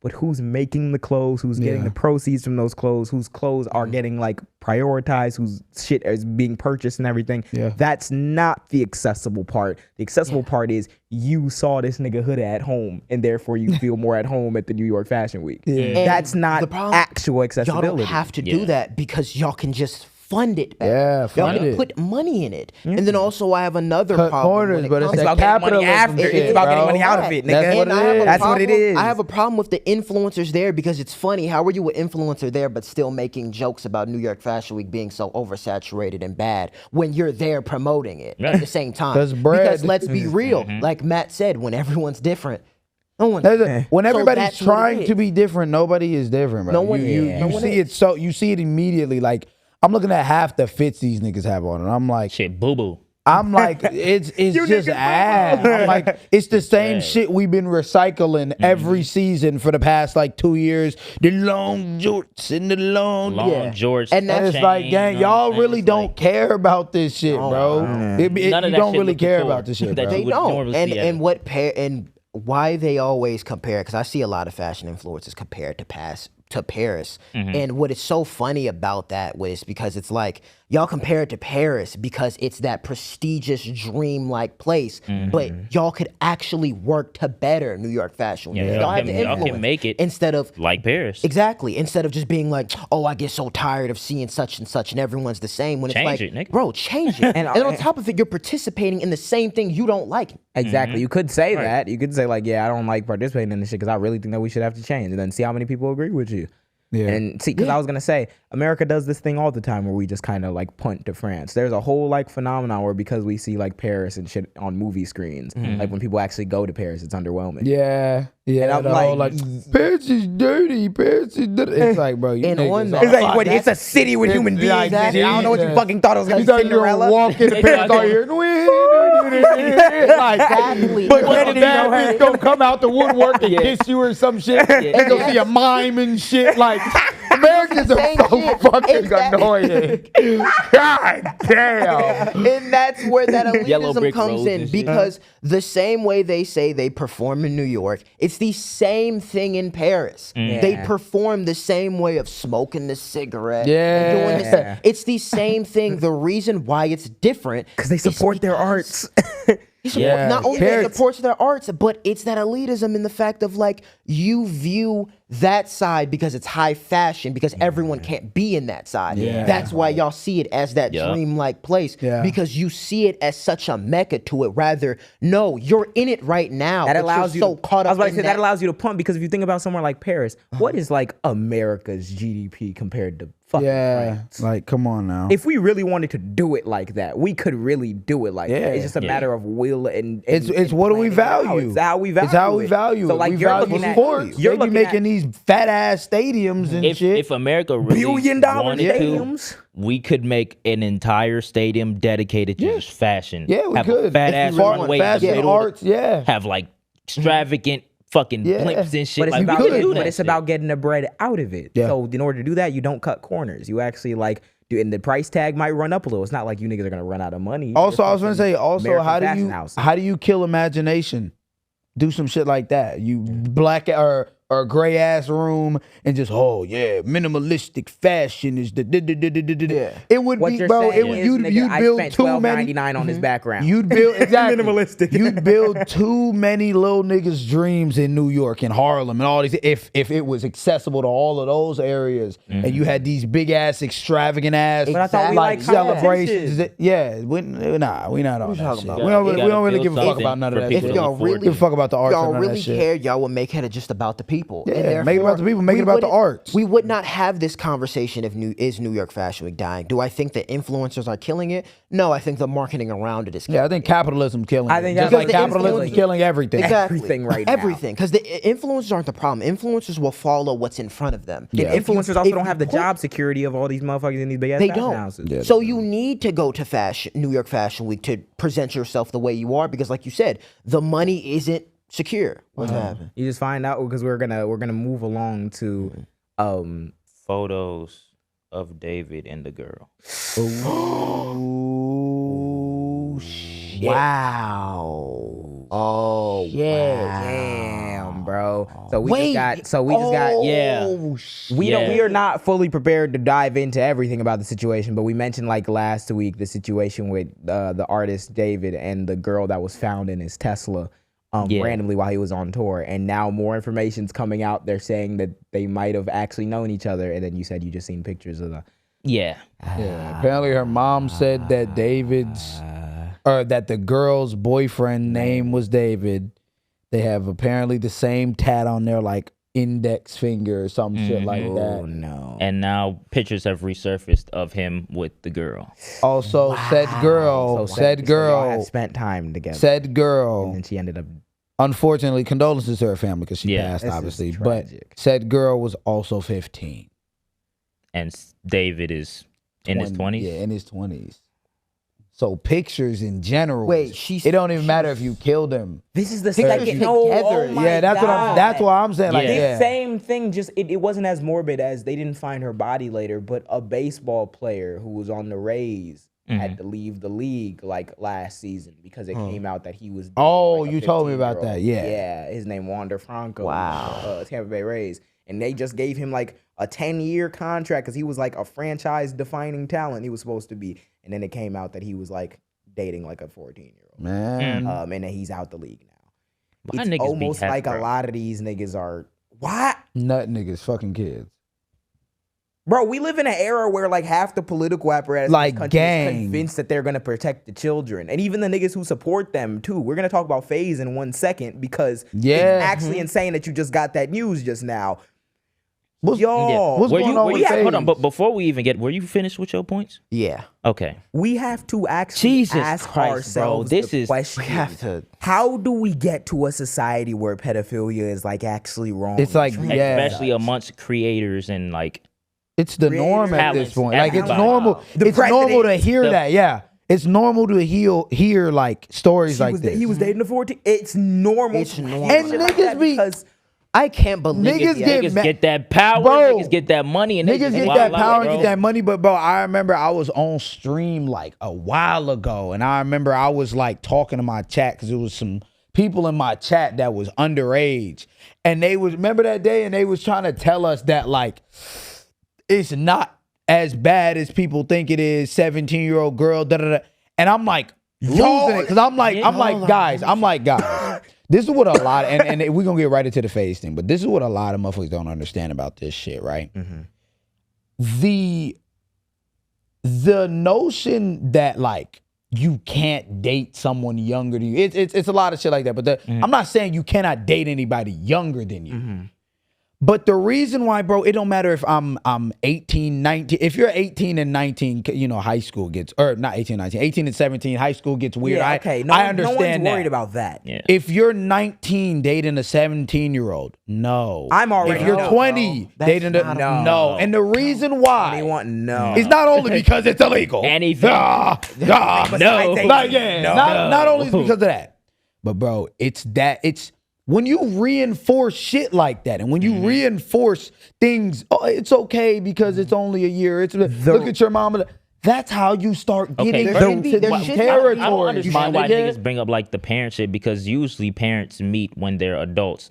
Bro, it'd be a Yeah. completely And then on different top- thing, don't- bro. You can If retroactively your think mom, about if it. your mom is 25 and your dad is It's- like yeah, 30, it's like 35 years. y'all- I'm like, I mean, bro, but the people who be excusing it and be picking and choosing be into that shit. Right. Like, I'm gonna be real. I like, think it's how weird, bro. It's weird It's because always you can't, been how do weird, you bro. pick and choose when it comes to that? Like, you know that's dead wrong. Why was are gonna you say. making benefits for The it. reason why we have a 1976, it's not conversation, right. the reason why we're still having a conversation as to whether or not it's dead wrong is, well, because A, there are a lot of PDF files Yes. trying to control the narrative. Literally. And B, like, I'm convinced a lot of these niggas have not actually grown up. This is how Yeah, this you shit gets stuck in it. because It's a my mindset thing it's as a well, being mindset thing stuck because in that mindset. we're gonna get into the thing with FaZe because one of the details that I saw, and some people were trying to make excuses like in the comment section because it's a whole messy thing, that it's a whole messy situation with people in the group, and I heard people being like, oh, bro went to a club and he found out afterwards that shorty was underage and everything. And I'm not, before we get into the details of everything, right? I'm 21 years old and I can say without a shadow of a doubt that I'm not going to date an 18-year-old, let alone a 17-year-old, let alone a 16-year-old, because I'm not an old man, but living my life, I can already tell right now, just a matter of life choices and things that I've had to go through, that there's enough of a maturity gap between me and an 18-year-old who's even of age for me to like fully be involved in being like wanting to make something happen. And that's Even illegal at 18. That's already a I lot. would say You're telling me you had no 18 is already huge. And I think for me, it's like my biggest thing with 18 is, bro, like if I'm 21, if I date a girl that's 18, that's not a bad thing. The problem is like, what happens when I want to go to the club?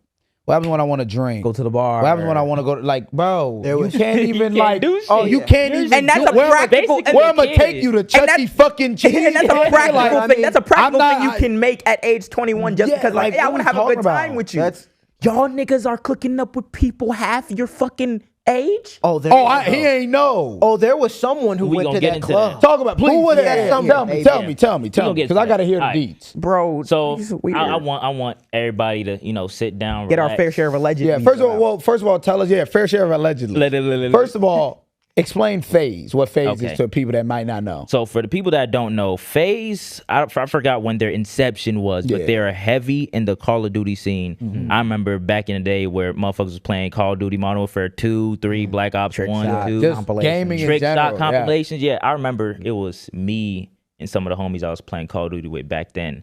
And we would get into these like Modern Warfare 2 and 3 lobbies. And those same niggas would be in those lobbies just fucking everybody up. Yeah. It would be FaZe Clan, Optic Gaming. Yeah. It was like MA3 or some shit like that. Like there was It was hella gaming. How do Basically, clans. it's just a gaming organization. They like FaZe Clan is like, I guess you could say like they pioneered clans and Yup. like And gaming gangs. organizations and they're like and the shit like biggest, that. like they became so big that they actually got like their shit. I think their company went public. It's public, yeah. It's like, publicly trade, like, traded, literally, yeah. yeah, it's publicly crazy. traded, Before yeah. that, Stop. FaZe was just a big. I remember when I was a kid, I was watching FaZe all the time. They were All like the my time. favorite gaming organization because they were huge. Because they not only did that, but they also got into content creation. Yeah. And then they had got into wrong leadership. Yep. And someone ended up getting in the company, fucking it up, and then made it public, and then fucked it up. And fucked it up even more. Talk to us about what's going on in FaZe right now, AB. Okay. So over the years, you've seen like different people in the FaZe Clan Different members. disappear. Yeah. They would break off, do other shit. Yeah. So in this particular situation, I believe this took place around 2022, maybe 2023. So I want everybody to sit down, take a deep breath. Right. For the people at home, I want you to imagine, right? You and your homie sitting in the car, y'all just chopping it up, doing some in-depth, deep talks and shit like we always do in fit. So you tell your homie, he's like, I got, some morals about me. Like if any one of the homies were to cross it, it's over with, bro. And I think FaZe Rain, which is one of the prominent people in the FaZe Clan, he was like, like when it comes to pedophilia, rape, endangering animals or animal abuse, bro, I can't fuck with that. If any one of y'all niggas were to do that, bro, I can't fuck with you. This nigga FaZe Temper decides to tell him, bro, I ain't gonna lie, bro, I had a threesome with two 16-year-olds.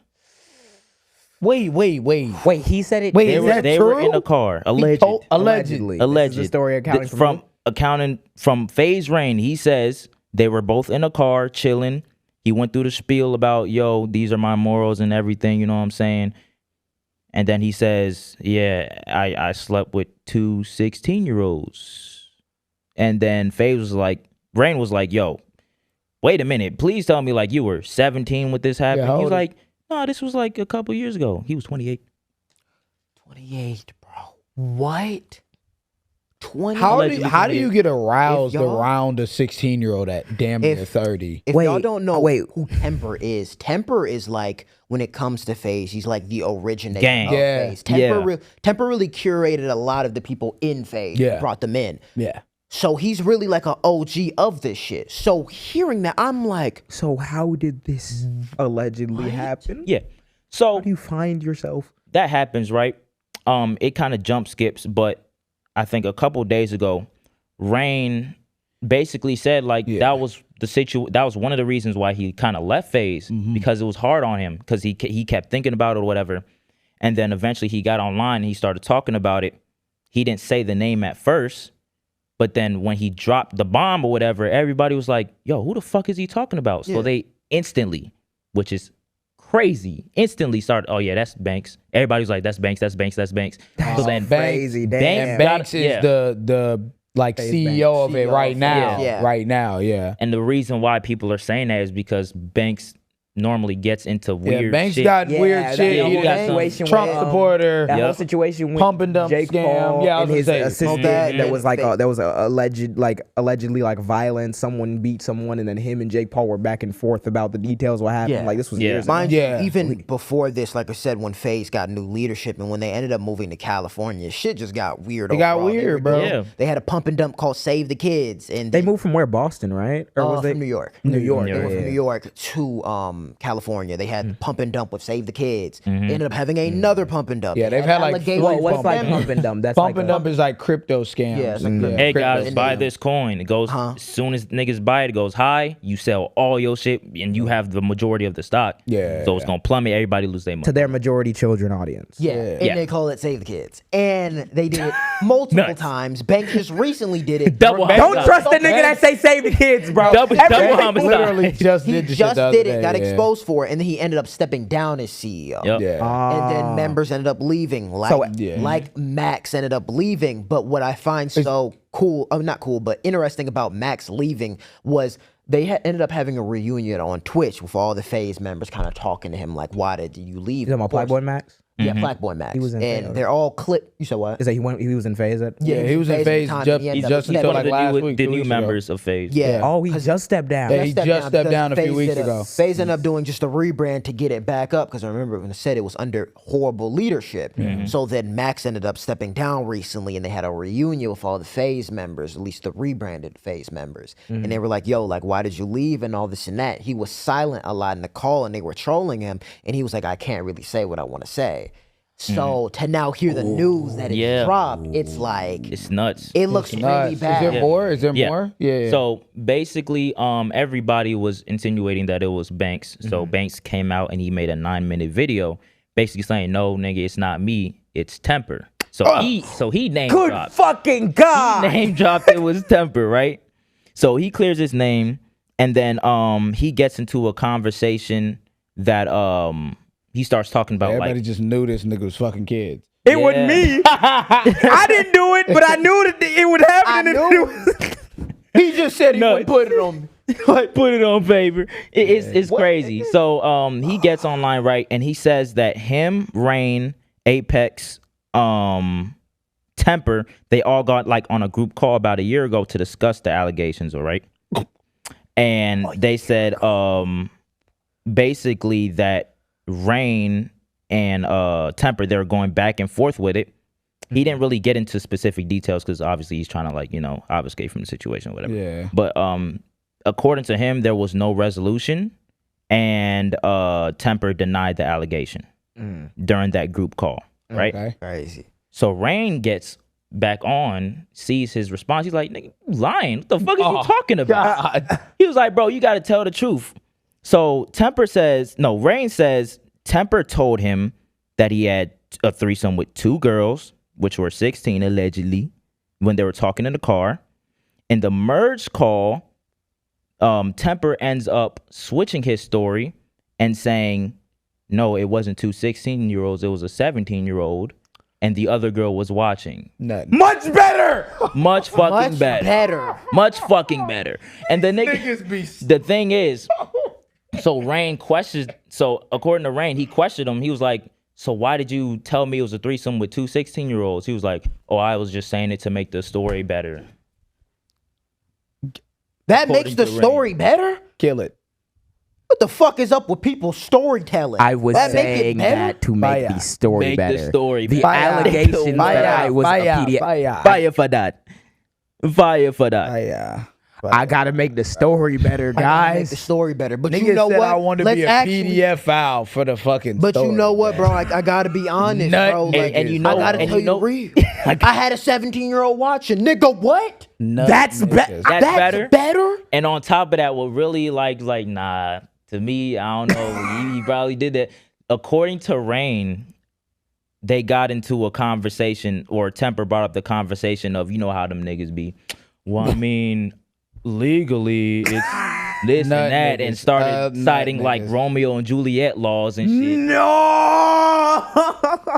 So it's like when you start doing that, gang, it's like I ain't lie, if That's you what know social them shit media- off the If top you of know your off the head, top of your I head, didn't know bro, what the you fuck sick. Romeo and Juliet laws was till like last year. You know them I shit still off don't the top know. of your head. I You couldn't scared tell me, you nigga. word for You word. scare me, nigga. When you start making those excuses, that says everything about your values. when it Yeah. comes- Romeo Yeah. and Juliet. You really laws. are- Wasn't Romeo and Juliet like a love story? a don't know not what- real love story? A not real love story with some children? Allegedly, you was with who? Put that nigga in a cage. No, Get bro. that nigga. I'm Hell not- no. And by the Fuck way, I no. did not know that shit just happened. I thought that shit happened when he was like 21 or Alleged. something. Nah, yeah, that shit. Wild. happened recently. And I was gonna say, okay, so I'm gonna say, yeah, That shit allegedly, Allegedly. galore. Allegedly. But my That thing shit is, Allegedly. my thing is, He bro. did that shit, bro. It's get worse. Like Alan's going to nigga he's fucking around with these subpoenas and shit. Watch. Alright, we ain't got FaZe lawyers, nigga. But the thing that pisses me off is that I'm just like, We waiting for more information.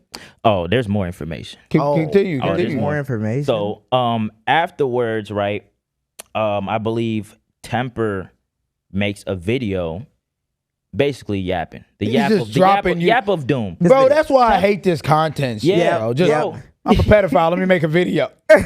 Lock that nigga the fuck up. When I- alleged when I- crimes are being alleged- committed, and we talking about. I'm gonna make a video about. He made a video, right? And he was just yapping the entire time. The majority of the video, he's basically like, bro, I don't know why Rain would do this. The amount of stuff I did for you, bro. That was basically the entire video. Man, I did for you. Like, I remember when he was in a wheelchair and I had to take care of him. all this extra Wait, shit. why aren't you defending What this has to yourself? do with the charges, Why bro? aren't you defending yourself? What does it have to do with the Shit allegation? about me being a pedophile, bro. I was really taking care of you, gang. What? What? Yeah, that's That your was response. basically the premise of the video. That's your bro. response. That was All basically right, the gang. premise of the video. And then at the very end, he's like, I don't know why he would put my name in alignment of a pedophile. I didn't do this or whatever. Rain comes back. He's like, nigga, tell the motherfucking truth. Tell the truth, bro. Triples down. You know me. I know you. Tell the truth. Nigga makes another video, gang. I want you to play the video that. Oh, I want you to play the video that yo, Temper made, bro. Oh, I need to see how he responds to this. We gotta see this. Oh my goodness. This shit is crazy. Nuts. This is Temper's video. And I go to this club that's 21 plus, and I link up with a buddy there, and he invites a couple girls, and I end up going back with these girls. We're all shit-faced, and I end up going back with these girls to my hotel room. I slept with one of them, and I found out after that this girl was 17. woo! And that's the age of consent in New York. But regardless, I was sick to my stomach. It was just extremely uncomfortable knowing that and thinking about the situation. Nigga ain't look at the camera. So you mean to tell me you went to a 21 plus club, right? Your homie brought some girls around, you slept with her, found out that she's 17, you're completely disgusted. Why is Rain saying that during the group call you was like, I only said the story that it was the threesome to make it look better? Y'all shit is all And over then the on place, top, bro. and then it's over the place. You're all over lying. the You place, said, bro. "Oh, I didn't What the fuck? know," Over the but place, just letting bro. you know when I found out, it's okay because that's the age of consent. But also, I'm sick to my. What are you talking? I found out about What it. the I was fuck? sick to my stomach, and that's why we didn't say for a year. FaZe, FaZe. Face up. FaZe up, boys. Phase the fuck up. Say the fuck up. This shit is Nuts, bro. horrifying, bro. Yeah. You niggas need to be put under the. You niggas need to put take down. precautions, You niggas need bro. to be neutered. Bro, Ask- do niggas, I was gonna say, do niggas, I'm gonna keep it a beam. It is never. I ask every single, that's like the first thing I text Really? somebody is like, how old are you? And if I don't believe you, I need to see your ID. If I don't believe you, I'm not going. I'm gonna keep it a beam. But like, and even, I don't know. even in that case, right? Your temper. You're in LA, your temper. I'm not laying with nobody Who could even be that suspicious. even a little bit suspicious. Because you do have to ask, bro. You got- And who is Yeah, it? Why does your bro. homie not know the age of these girls that we're inviting over? That's Like, another guys, question. it sound like y'all a little too used And then to also, fucking I with wonder. these Yeah. and girls. then That's hold a on, little. I have another thing. Also, when did you find out, and how did you find out? You didn't say how you found out. You she didn't say was how you 17. found out. You didn't say what you do after. Why didn't we talk to authorities? Why didn't we come Yeah. clean? Why And didn't why felt was so your- bad Why that didn't kept we- it in And for why a was year? your first thing? Oh yeah, the age of consent is 17. And you wanted to make the story better, so you went lower. all of these, and What mind the you, all of fuck? these, mind you, I don't know Yo. Temper's political affiliation in particular, but this is the side of the internet that we talk about when we're talking about like the pro-Trump shit, the Yeah. and the woke shit, the anti-intellectualism shit, and my God, we have 8 different defenses for sleeping with like a 16-year-old. Guys, we're in like hell. And one of the questions that I wanted to We're in ask hell.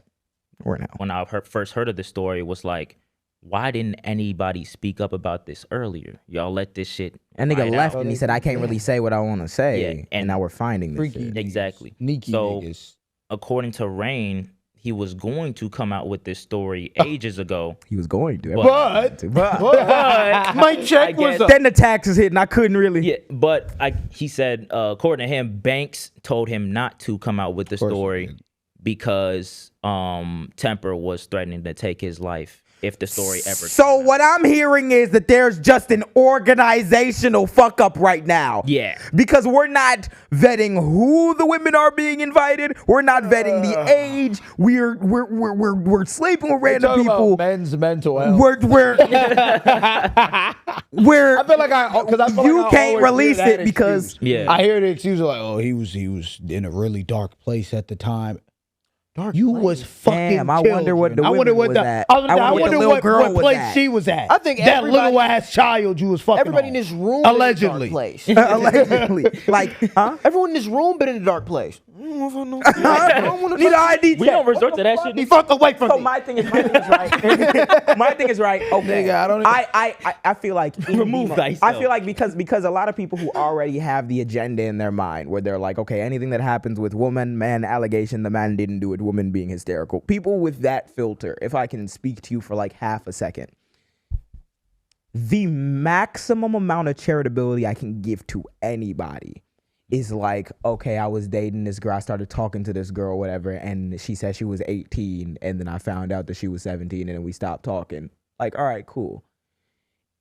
If all of us are together, and you know we the Jaam, and we have like a group, if one of y'all's inviting people around the group, and we are not familiar with who the people are, What? None of y'all that's gonna question it? already a red flag. Hey, Yeah. let's pause the brakes What are we because there's talking too about? much at stake, and also we're too smart for that shit. Yeah. Not to say that mistakes cannot happen. Nah, that but those there mistakes is not. That's I'm not what we sorry, classify as that's not mistakes. like Yeah, no. That's not what we classify as No. that at Hell all. no. No, Bro, that's not. it's- No. and we know how this shit be. Now imagine you're at a phase level. Bro, I'm paranoid like I'm shit paranoid. I'm now. paranoid now. Now, nigga. No. Bullshit. Overall, it's just Fuck like no. that's a basic, simple question you should be asking all the time. Yeah. Even That's fuck responsibility. You have the clout, fuck responsibility in that everything. situation. You're 28. You're 28, and not even just the Not amount of clout. liquor, bro. Sure, Nah, your temper, but there's in not an general, amount of liquor, bro. Not a No, If I'm no amount of 28, liquor. bro, go to it, bro. No, You're it's 28. not You done- happening, bro. especially that 28 part, bro. You done been through this world already. Like what? You know how it is to go outside to the nightclub. You didn't get fucked up, blacked, and went out with someone. No, this was planned. You went with a group of people. What are we talking about? And my thing Yeah. is, like, Allegedly. allegedly. And my thing is,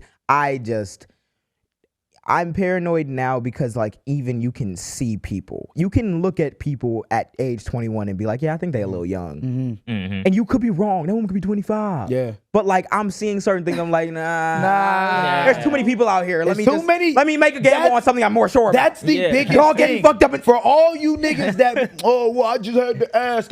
Bro, you know how many women I see where I'm like, nah, like that. You know, she look great. She look da-da-da-da-da. And you know how many women I'm like, nothing's gonna. Nothing's gonna bring me over there. Nope. Because it's like that's a child. It could be one. It could be one thing. Gang. It could be one thing, like a barrette in your hair. Nah. And I don't even give. I don't even give niggas. A ribbon. No. I don't care. It doesn't matter. I don't give bro. niggas that pass in social media era, especially if you've been on social media, because even if a girl looks more mature, the moment that they're not of age, everyone knows it. You remember when that one girl was in the Ice Spice music video? Yeah. And it became like headline news, like, that girl like 16, 17. Wow, Ice Spice got her in the video. That's crazy. And you still have niggas after following. That point, after they after that. Shit weird, and you bro. All you niggas is bro. Weird. Y'all you niggas are weird. If we weird. really want to talk about it, niggas is just weird. Stop excusing it. You are a weirdo. And I think was that everything, or we're still waiting on? So we're still waiting on more things to pan out. But this is what happens when this with this weird ass behavior is just allowed constantly, and when you don't put a constant effort to at least put a better like strategy forward when it comes to your own social interactions, because you know being a dumbass is cool nowadays. Yeah, you reap the fucking rewards of that. Yeah, which are oh my god, you have allegations. It's not hard. And now I'm supposed to be. It's really not hard. There's like billions of people in this world. Even that shit with, I'm still on it. Even that shit with David, like that shit is so disappointing. Even just like I don't know what it. I don't know. I don't know what it means. I don't know what it's just like. It gives me a horrible. It gives me a very bad feeling. It gives you that bad feeling of like, okay, well at that time, like, bro, like. The gap was crazy. There needs to be a line drawn in the sand for as a culture, if we're really going to be serious about like having this shit stop. And that's another theme that I've talked about with Charlie Kirk and this entire like side of the internet and how everything's been on fire, because we've gone through like a decade of not taking shit seriously as cool now. Yeah. Me Too, that's some woke shit. Feminism, that's some woke shit. It's content, everything, it's clicks, it's all of that shit. And now, my God, you didn't know how to handle yourself in a situation with a little girl. Oh my God, it's almost like if you've given more thought to these things. It's almost like if you're a woman, it's almost like if you like teach people about these things in school, and then, like what are we talking about? Then we live. It's not fucking rocket science. It's really not rocket Jesus science. Christ. And I think I want us to keep that in mind, because it is not like everything has shifted on its head and these forces that are pushing us to these fucked up places spawned out of nowhere yesterday. These are the same people. These are the same niggas. And it's the same lack of accountability every fucking time. So moving into the doom of the day, and it's pretty heavy because all of the political world has been heavy for the last like week or so. So after the other day when we did our emergency Charlie Kirk episode, that's been doing what it's been doing. It's been doing really well. We've been getting a lot of like feedback, a lot of love and support, because there's a lot of people who are obfuscating, trying to muddle down the conversation, not niggas, not being fully honest with what and who he really was, shit, right? Keep it a beam. And the thing that pisses me off is because when you do that, I think you do a disservice to people, because we can't have the conversation about what to do now. Everyone, regardless. Talk about empathy. I'm about to say, this is the thing about politics, and they realized that the moment he was dead, which is why they immediately try to blame the left for it. Things keep moving, and things have to keep moving. The agendas that were in place before he died did not change afterwards. So they immediately go on the attack. And we're supposed to like just kind of like shut up and be solemn and everything. But if you do that, then you don't get to have the conversation as to what do we do now? How do we actually do some shit, right? We stress that a lot. And what the result of this shit has been, because all of a sudden words matter when they matter and they don't when they don't. I seen when we were talking about the Department of War shit, Pete Hegseth and all them are talking about words matter. Department of War. We have to really understand that this is a name change and it comes with meaning because the words matter. And nothing the fuck happened. So after Charlie Kirk passed away, I'm looking at these words that are mattering all of a sudden. Mm-hmm. Let's talk about the words matter. What he said about black women, what he said about children, what he said about... And then let's talk about what the vice president did. Yeah. Because the vice president of the United States of America just went and sat on a podcast in place for the host that had died. Yep. Mm-hmm. So I'm like, And what did he say, JJ? what is he going to say to his audience? How are we going to bring the country together? What are we going to do since these words matter? Let's play the very first clip where it shows, that one. This was him on his podcast. Writer accuses Charlie of saying, and I quote, "Black women do not have brain processing power to be taken seriously." But if you go and watch the clip, the very clip she links to, you realize he never said anything like that. Millions He are probably never watching this, by the way. uttered those words. If we would have said that Joy Reid and Michelle Obama and Sheila Which are Jackson black Lee women. and Ketanji Brown Jackson were affirmative action picks, we would have been called the racist. But now they're coming out and they're saying it for us. They're coming out and they're saying, I'm only here because of affirmative action. Yeah, we know. You do not have the brain processing power to otherwise be taken really seriously. You had to go steal a white person's slot to go be taken somewhat seriously. He never uttered those words. He never uttered those words. This nigga's telling us to not believe our eyes and ears. Just That's the level of like... Okay. He literally said, too, he said, if you go to the clip linked, he never uttered those words. That's the clip linked. And we'll talk about the writer who he's talking about as well. Because the person who he's talking about is a black woman who got fired for quoting Charlie Kirk. Yeah. So we're going to talk about all that shit. But my main issue is, how did we get to a point where Charlie Kirk got shot again? It's because we have political violence and political rhetoric has continuously ticked up, right? And we know that it's been like right wing, but the thing before we get into like all the data about it is I'm hearing in the aftermath of this shit just solely focusing on how he was a free speech advocate, and at the end of the day, I've heard right? civil rights leader as well. I've heard civil rights leader. I've heard all that shit, right? heard him to MLK. Yes. What if that dude And said my he's mine, my though? thing about it is, right? They're trying to make a Memorial My Day thing about after it him is- now. Yeah. My thing about it is, okay, let's really have the conversation about let's free start speech talking about it then. and what this means. Yeah. I've been thinking about this and racking my brain cell for a while because I'm like, what do you have to do? If I went and toured the country playing 8th graders at baseball, I've been playing baseball since I was age 6 to I was age 18, right? Let's say that I fundamentally don't think that women should be involved in baseball or should have softball leagues or whatever, right? And in order to make that idea more popular, I'm going to set up a camera where I travel around the country and I'm going to beat like 8th grade like little girls at baseball. I have all the training. I'm a nigga who's been practicing baseball, been had niggas throw 90 miles an hour at me before. So I have all the training. I also do social media so I can control what the narrative looks like, what gets put out. If someone makes a good... You also have billions. I also have millions of dollars funded from billionaires from fossil fuel industries. I have the ability to shape narratives on a nationwide scale. And I'm doing this and I'm clip farming these little girls being dog shit at baseball just so that I can use the money and then further push for that agenda. Yeah. And then I get blicked on the baseball diamond via a line drive and my shit. And then 95. And then you niggas sit here and cut the camera on the Jaam and be like, JJ was a free baseball advocate for everybody in the country and just simply stood up for what he believed in. Simply his opinion and da-da-da-da-da. To those little girls Comparing who've them to been fucking made. Jackie Robinson and shit. So after public faith that women could play softball or baseball has been destroyed because of my fucking free speech. I'm just having free competition. I'm just showing you the skill set. It's just subjective. It's just me playing and they playing. It could be harmful, but I guess. But who controls that narrative sets up to the extent with whether or not it's actual free speech. Yeah. Because we should be able to openly hear everybody's perspective, right? But that's not what he was there for. It's not what it's very evident, especially considering 24 hours after the nigga died, HBCUs were getting bomb threats. Yeah, and then on So- top of it, with your Fuck free we do. speech, What the fuck did we do? with your free speech, you have been sitting here lying constantly. Yes, that's my thing. That's the biggest piece of it. Yeah. Is because in order for this just to be a debate about opinion, then nothing has to be true. Yeah. This is You what can't be My no, free speech could. This is what an opinion is. Uh-huh. I want lower taxes. Josh, you want higher taxes. That's a debatable opinion.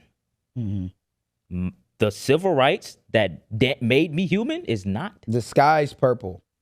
I Opinion. remember arguing about people. I think I was Remember arguing about my brother Yeah, or with my I brother with remember, that yep. shit, and I'm like talking to him about like because this was back in like 2016. It was a whole bunch of bullshit with Trump, but I remember arguing about like what's an opinion, what's a fact, and all those things. And I'm like, bro, if you go down this road, where is that line? When does it become like okay, it's not an opinion anymore? Like we have to kind of live in reality here for a second. I commented to these people talking about Milo Yiannopoulos, who I've mentioned before. He worked with Kanye on his campaign for like half a second back in like 2024, and he's like a Nazi who's been like completely deplatformed. They said he's coming back, and I seen people be like, "Oh my God, y'all done woke him up." I'm like, yes, the free speech advocates. Here's our next. I commented this under like Good Troubles videos. Like, here's our next opinion: the Holocaust. Like, what do you Like what? Yeah. What point do we? I mean, And Charlie then Kirk also another himself. thing, when it comes to free speech, who is free speech privileged to? Yeah, Who is it bro. going to? That Yeah. yeah, Charlie where Kirk that- himself referred to black people as blacks. What are we? I keep telling everybody that has anything to say about that. I'm like, this nigga referred to niggas as blacks. and there are people who see no problem with that. no problem with that at That's all. why They I'm think like. that's That's an why I'm opinion. like. That's why free I'm like- speech. That's an why I'm like, opinion. if we have to talk about free speech and we have to talk about opinions versus facts and lying and shit or whatever, I'm the reason why me as a person got started in the way that I got started is because I'm seeing niggas like Charlie Kirk tell lies 25/8. Do you think that we just spawned here and everyone decided to clap and celebrate? When no, I'm a nigga who got into the age of social media and on the internet and had to grow up with this new content style where we're just making people look stupid for the clip. Yeah. So I'm seeing this nigga and I'm watching other breakdown videos of like, if you look here, he clearly is lying about this thing because if you go and I can show you where I got the paper from, I can show you where he's referencing and he's lying. And you know it's true because the vice president, even after his death, just came up there and said he didn't say something that he just overtly said. Yeah. This is the game plan because the moment you can make everything up for debate, then Yeah. bigotry becomes Yes. just a Yes. perspective. Yep. That's people will shit tolerate like him. shit So like let's stop eugenics. bullshit about this Bigotry. free speech. Like what are we Bigotry talking about? is It's not- like eugenics. We should Yeah. have slavery is also an opinion. Yeah, like Now, what are the Like what are the bigotry laws? is not a perspective that should be respected. Respected at all. No, it should. Exactly. And that's why, like you said, a line does need to be set because everyone can't go for anything. Everything should not be debatable in my And and I people think- know that. People know that. We all know fundamentally. that. They want to But want to we make try to- general rules yeah, I was where gonna they say, you shouldn't die for an opinion. You should be X, Y, Z. You should be solemn and everything. But you understand that political violence does have its time and its place because again, like what I said, what if your opinion is we should have slavery? Yeah. Okay, you probably shouldn't just go around sniping people because they said they want lower taxes. But we fought a war about slavery. Yeah. So, like I said, a line has to be drawn, right? And I realize that there's not a principled stance on this position from these same people, from the vice president and everything. Because what happened? Because the free speech warriors who are so adamant that Charlie was a standard bearer of free speech and just his opinion have been getting people fired in docks for their perspectives about Charlie Kirk's death. Yeah.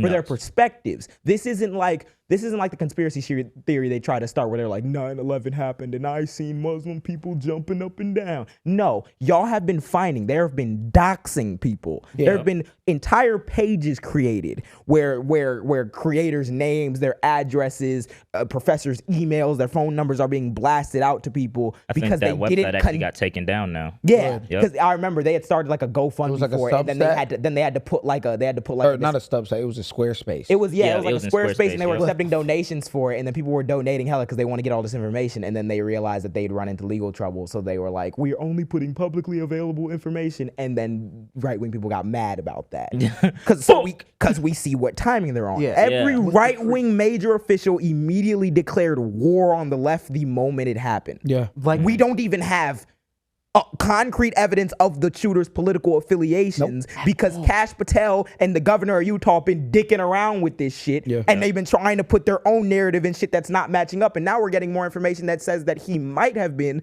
so far into online culture and meme culture that he was on the Groiper side of the internet, which is a bunch of people who are heavily further right-wing than Charlie, incel, Nazi, white supremacist, whatever, led by Nick Fuentes for years. The creepiest people on the corners of the internet. That nigga Kai Clips that we mentioned, who was on Jubilee and who said the N-word to me, and his fan base was spamming monkey emojis back in 2021 when we were just debating about Kyle Rittenhouse. Yeah. Political violence is Kyle so fucking bad. Rittenhouse goes out to a rally. I'm like, the niggas freaking he goes out to a rally, smokes people with an AR, gets off.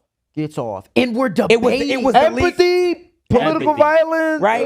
So it doesn't matter, right? And I'm seeing that there might, and we don't know whether or not he's part of this group, because right now, from what I've seen, it just seems like he was deeply online. People around him are saying he was apolitical. His family was conservative, but he didn't really talk much politics, but his meme culture spells a different thing. It's all over the place, which is what an honest government would be saying right now, and then combating the issue of political extremism, radicalization, and lying and shit. Not saying that. That didn't happen, though. A black woman got fired from the Washington Post for quoting Charlie Kirk. Yeah. Okay. And it was the last black woman in the department, right? Yep, Karen Hilarious. Attiah, Attiah. I'm sorry if I pronounced your name wrong. This is according to USA Today. She says she was fired over Charlie Kirk posts. Said Washington Post columnist Karen Attiah said on Monday, September 15th, that she had been let go by her employer. I think, yeah, she was the last black columnist on the Washington Post. She says, I'm actually trying to find exactly what she did. She said, according to Attiah, she only referenced Kirk in one of her posts on Blue Sky. In that post, the columnist shared a screenshot of a quote in which Kirk said several prominent black women, including former First Lady Michelle Obama, did not have the brain processing power to be taken really seriously. You had to go steal a white person's slot. This article quotes that verbatim, and we just watched. So she posted the screenshot? Yes. When contacted by USA Today, the Washington Post spokesperson declined the comment, saying the media outlet did not comment on personnel matters. In a series, in a series of posts, the Washington Post Guild condemned the firing of Attiah, calling it a wrongful firing and saying they would stand with her. This is where the article ends. The Washington Post wrongly fired columnist. According to a profile, she'd been with the newspaper for over a decade, joining in 2014. And that's where it ends. She verbatim posted a because screenshot. she told the truth? Screenshot. You fired her because she quoted the nigga verbatim. Half this country, the NFL just celebrated this nigga and said remembering Charlie Kirk on the big video boards across the nation. And she just got fired for remembering Charlie Kirk. Yeah. I think the Yankees. This is why. This is why I didn't have a problem with Gavin Newsom saying remember his legacy, because that was his legacy. Racism. I was gonna say I saw that nigga Gavin Newsom talk about. I don't know if he said continue to work. I know his wife said the work will continue and all this shit or whatever. What work? Oh yeah. No, I think Gavin Newsom came up with a statement. He was like, the best way is to honor and continue his work, being free speech. Charlie which Kirk assumes that the wait. Gavin Newsom said that. Okay. I thought that he said just. Remember his legacy. Because my thing is, we should remember his legacy. The thing is, the people who are policing people's reactions right now don't actually want to remember his legacy. No, because it gets really crazy. What is the effect of that legacy? Where has that legacy led to? We'll talk about exactly where it's led to. Talk about where it's led to right now. So now we have a black woman who got fired, right, for quoting the nigga. We have other people, other creators I know who are getting doxxed. Yeah. For sharing his words or for not strongly condemning enough. Mind you, this is all responding to the dude who's a bastion of free speech. We need to continue his work by admiring the work in free speech, which is why we're not saying shit that these people are getting fired. We're not throwing our hands up in the air like, what the fuck is going on? Yeah. Right. These niggas just backflipped on a principle that they've been standing on since culture war days, talking about cancel culture and shit.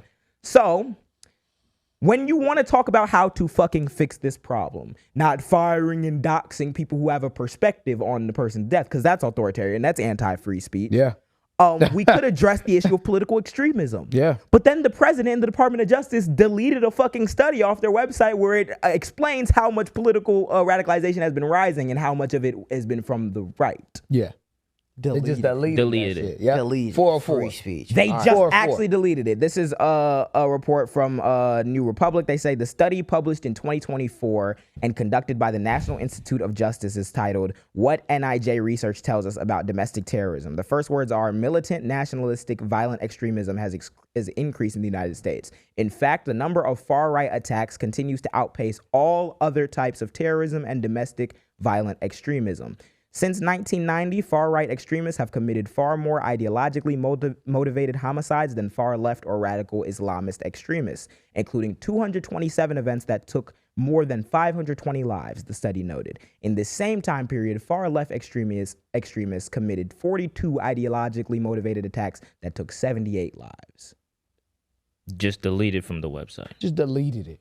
Over 5 times If the more left- people have died from right-wing radicalization, right-wing lying, right-wing extremism, bigotry, racism, hate crimes, all type of shit since the 90s.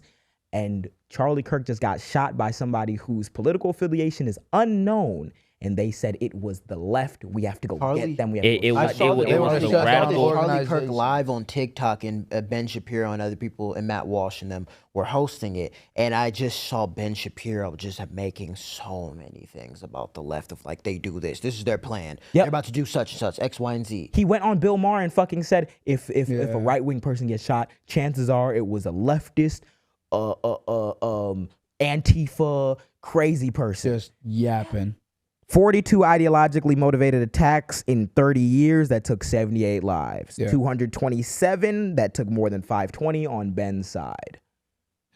We know that it was radical left. How do you know that? On what data? On what? None of them None have of been it. able to answer that That's question. what On I'm what saying. data are we justifying McCarthyism, shutting down an entire side of the political aisle for thinking and having a perspective niggas- in response to somebody who was a free speech advocate?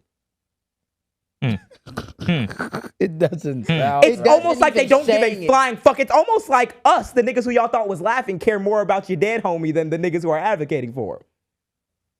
That's why. Because in my society, Charlie Kirk still gets health care. Yeah. And we'd have gun laws and gun reform and all the things we've been Yeah, his saying. ideas speech, wouldn't be right? respected in the public. He'd be a Let's- crazy person laughed off in the woods. Yeah. Let's But he'd be honor- alive. Yeah, It's Let's just honor lying that, free like, speech. real. it kind of pisses me off because it's like, Better than bro, being taken dead, no? they come on here, right? And they want to preach about the radical left and how they're all so violent, but the stats don't show it, number one. And number two, now you're deleting shit off of websites that make y'all look Now bad. you're deleting Yeah. the stats that show the exact opposite. Now we're trying to say that the thought of calling somebody a fascist is actually what came to it because they said, oh, it said, hey, fascist catch on one of the bullets, even though that, when looking into it, has been associated with Helldivers, the video game. Nigga, the And nigga was- Helldivers. Yeah. The 500 kg bomb is Yeah, the it's like the- biggest bomb in the game. The cheat code that you type in, like the up, down, left, right bullshit, whatever, was the thing that he engraved on the bullet because he was like heavily into gamer culture. Some of the songs that he used, they said they used the anti-fascist song. That song has also been co-opted by a lot of right-wing movements. It pops up on the playlist of like Nick Fuentes' like movement. Like it's called like Spotify America. playlist? It's called like America First, like something or whatever. And that Bella Ciao song pops up on that because it's been co-opted by people all over the internet, right-wing people, like people in meme culture. That's not the conversation that's being had. You niggas said it was the left. And the only thing that I've seen in the wake of Charlie Kirk's death was HBCUs got threatened and a black kid was hung.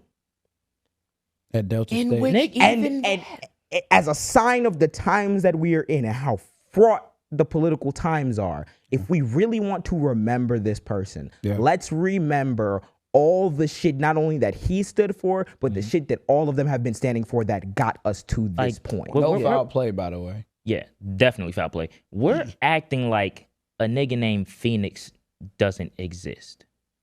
Ooh. The nigga that shot up that school. Oh yeah, Phoenix Eichner, Yeah. who was a member of Turning Point USA, Yeah. the FSU shooter. Yeah. Wow. Your So let's- ideology pushed that nigga there. So And let's that's talk like- about that's let's talk fact. We let's wanna talk talk about about right wing fucking fact. radicalization and what we do know who the actual victims in this situation are. Because the Trey Reed situation has fucked me up for a while. It started, and I'm gonna wrap up soon. But it started pretty much yesterday he was found, I believe. It was yesterday or the day right before. He was Monday. found really early in the morning on Monday, I believe, at 7 a.m. on the campus of Delta State University. He's a black kid, 21 years old, which that's why it fucked me up, because I'm the same age as him. Yeah. And he went to Delta State, and they find him at 7 in the morning hanging from a tree, apparently in the middle of the campus by like the pickleball courts. From what happened immediately after was the university officials by 9 a.m. had a press conference. Yeah, in 2 hours. 2 hours. In 2 hours, they found him, and then they declared that they're under the assumption that it might be suicide, but they don't have any signs or evidence of foul play, and the investigation is still going on, which in my opinion is irresponsible as fuck to say if the investigation is still going on. Yeah, that's One, no super foul play. irresponsible. Also, to say. Also, two, let's really look at the logistics of the situation. Like, I think, and if you want to make a statement, first of all, after 2 hours, 2 hours, Means you was coming you up with find some the shit. body. You find the body at 7, and by 9, you're making statements saying no foul play. And the thing is, too, it just came out that the police told his family that he was dead in his dorm. The school, yes, the police told his Details are coming family out. he was dead in his dorm. The school then told the family that He was found like in the he was pickleball found in court. the Was his legs broken, or was that I seen conflicting reports. So Yeah. pretty much someone who claimed to be a cousin had talked to someone else who was a family member. That's a bitch ass nigga. Yeah, Somebody on TikTok. I did see that. Did he have dreads? Yeah, he did have dreads. That was not his cousin. Yeah, that's what I figured. It didn't That feel- was not one of the people that are actually like his homies came out and was like, nigga, who the fuck are you? Yeah, I figured That was not his I cousin. figured that Wait, what I figured from watching the video, it seemed like it was somebody who heard about the story and was trying to make it. Like, I had a feeling that he was trying to make it like a thing, but he might have not been directly connected. Somebody who originally made a TikTok about the situation was saying that like he was beaten, he was bruised, and he had broken limbs, and a lot of people have kind of repeated that. Yeah. Then the coroner said coroner, that they yeah. didn't see any evidence of like anything. was that the would coroner. indicate I assault. vetted him. The coroner's a black man. He's elected. Yeah, but also it's still like the South in rural the South, Mississippi. yeah. So that's why the family got Attorney Ben Crump and retained them and was like, okay, we want a full investigation into what happened, because while, like you said, the dude is a black man, I've also gone to a college in a rural area, and I remember when a student came to me because they had a racial slur written on like a golf ball. And when we tried to contact campus police, they were, you can throw the ball away. Like, yeah, we had a cop come out and see it, and they're like, yeah, I don't really know, can't really do nothing about it. So, mind you, I don't know if we ever found out who did that, but all I know is a golf ball with a racial slur ended up there somehow. So you're telling me that these police stations that are already not staffed when it's just in a town, a rural college town police department in 2 hours made the determination that there was no foul play involved with a black kid hanging from a tree in the wake of Charlie Kirk It was when black schools were getting a threatened. suicide. even the Suicide? when you brought the golf ball, like you see this time and time again, like even with HF with blackface. That like, too. That whole thing, situation they that's They trying to shaking blow up shit everyone. off like it don't expel matter. them. The shit that happened in Naperville when they put them on Craigslist, they didn't expel those kids. Yeah, they didn't expel him. There are no They consequences. just basically give them an out route, and they say you can go to a different school. Or you can stay here, Which, unless you want to which deal with it. He can't fucking do that because this kid is dead. yeah. So if we're No foul play to me was just no foul foul play play is after 2 hours. ridiculous. I think and I was gonna say, and I think seen regardless of like, because obviously this is a developing story. developing story. But I genuinely, it's like, gang, I don't know how many people, even in their darkest moments, and I understand things happen. I understand you can't, that's not something to base it off of, but I think that's the direct reason why I'm like, you have to keep investigating it. Yeah. I don't know how many niggas in their darkest moments are like, yeah, let me hang myself in the middle of the school. I'm about to say, and also security cameras. Do we There's have any cameras. footage? I'm like, we hello? They have definitely footage of have making footage this track that needs to it's be on released. campus. Hello, It's on something needs to. That's what I'm saying. Something needs to continue to be found and looked at, because I'm like, How it's are we either done it's with one the of two things. investigation in a day? It's one of two things. It's either that a black kid felt alone enough and did kill themselves. In that case, there's a broader conversation much about broader.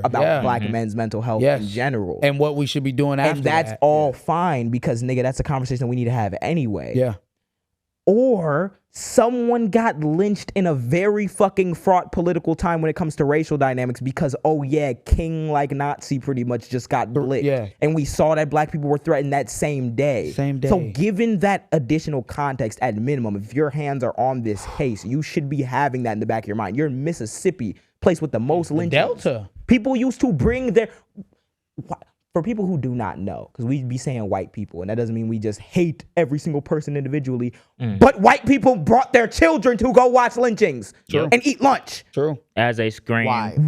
And the shit was not getting solved. These niggas are living to 100 years old and being like, oh, you know, it was a different time. And this wasn't, hey guys, this wasn't in the 1700s. No. This was like less than 100 years ago. Yep. So people were bringing their kids. They would sit down, have their 40s, picnics and take shit. pictures and shit. So the Take pictures while burning them while they're hanging. You know, just chilling out. You say that? Yeah, The no, I was fuck? saying like before with like people just trying to police everyone on their feelings about how this even started. You have to look at this event and be like, hey gang, this was a response of this nigga's Let's talk about ideology. empathy. I I was thought gonna we were say, having empathy. Where's where the big ass tabloids? Where the video? Where's the big ass articles? Where's the moments of You wanna know what's so silence? It was a funny? gruesome ass death on a public university. Have we talked Hello. about it? I thought y'all were like empathetic to these problems. What about the? I read that story and it was all that it took to make me cry, and I didn't record it. What about the kids and all the? Yeah. Oh. Didn't record it. Like his wife was sitting there recording him. That's a his kid dead who- ass body. Yeah. You want to know why I cried? I put myself in their shoes too. Yeah. Because there's the person who is literally of my same background. Yeah. Who got lynched, who's the same. It's the same shit we've been seeing for years in this country. Yeah. What happened to the empathy? What happened to the contextualization? It's funny. We can put everyone's death in context. I can put his death in context. I can put Charlie's death in context. I can put all the shit, and we can remain consistent on it. But it seems as though we're flip-flopping, right? Yeah. The words matter, but then the words don't matter. And I'm not even hearing y'all talk about this potential situation. Another person got hung in the same another person state. got hung in the A same homeless state. white man got hung right after Brian Kilmeade went on national television, Fox News, and suggested that we should lethally inject homeless people because they don't want the help. We should just... I'm not lying about that. I'm not No, going to have that's a JD real Vance thing. sit on a fucking podcast and be like, he didn't even say those words. Play the fucking words. Billions of dollars to mental health and the homeless population. A lot of them don't want to take the programs. A lot of them don't want to get the help that is necessary. You can't give them a choice. Either you take the resources that we're going to give you, or you decide that you're going to be locked up in jail. That's the way it has to be now. Or involuntary lethal injection or something. Just kill them. Yeah, Brian, why did it have to get to Or this just point? kill them. I would say this: we're not voting for that the bl- right people. In North Carolina, wake up. We move on. Okay, wait. You see how immediately the black man sitting there, you know what I'm saying, COON, right? He's sitting there the whole time. This what we really need to do, because it sound good. The grifting sound good. And then the white man Or just with the mask on looks you dead in your face and like, yeah, or lethal injection. He's like, yeah.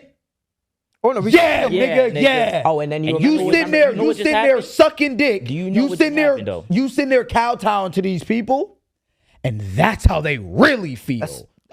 You may be trying to get a buck. You might think it's common sense. You smart. You might But think look it's at what you're a part of, bro. And you're sitting next to the. Were you going to talk? Klansmen? Were you going to talk about the mass shooting that also Yup. happened of homeless people At a homeless center. in Minneapolis? 13 people hurt in 2 mass shootings in Minneapolis at homeless camps. If the words matter, then the words matter, right? words matter. I don't Words have your matter. concrete evidence to say that one thing created X, Y, Z, but I know that the same political force is manifesting itself a lot of times in these random acts of violence somehow, and we're getting gaslit as though we're creating this issue.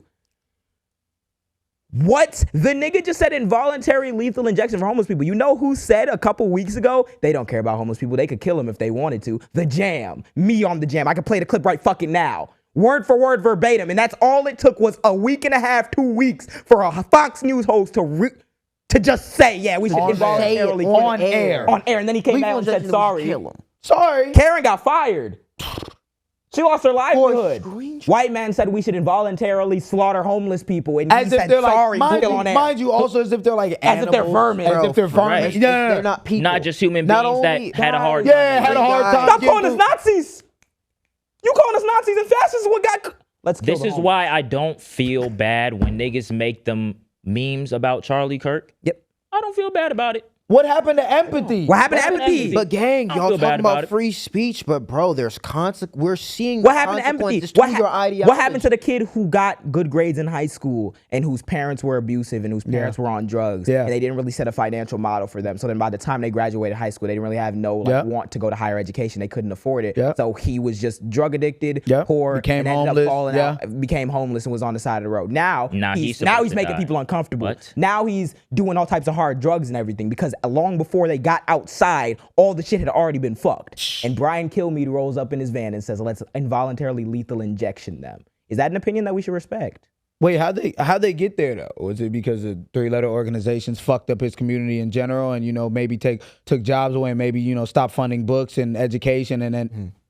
As we're making, But let's make Niggas made more homeless people, and now they're saying we might as well just kill the homeless people. And Let's make a three-letter word organization, take away all the jobs and opportunities, and throw military in it. Yeah, save it.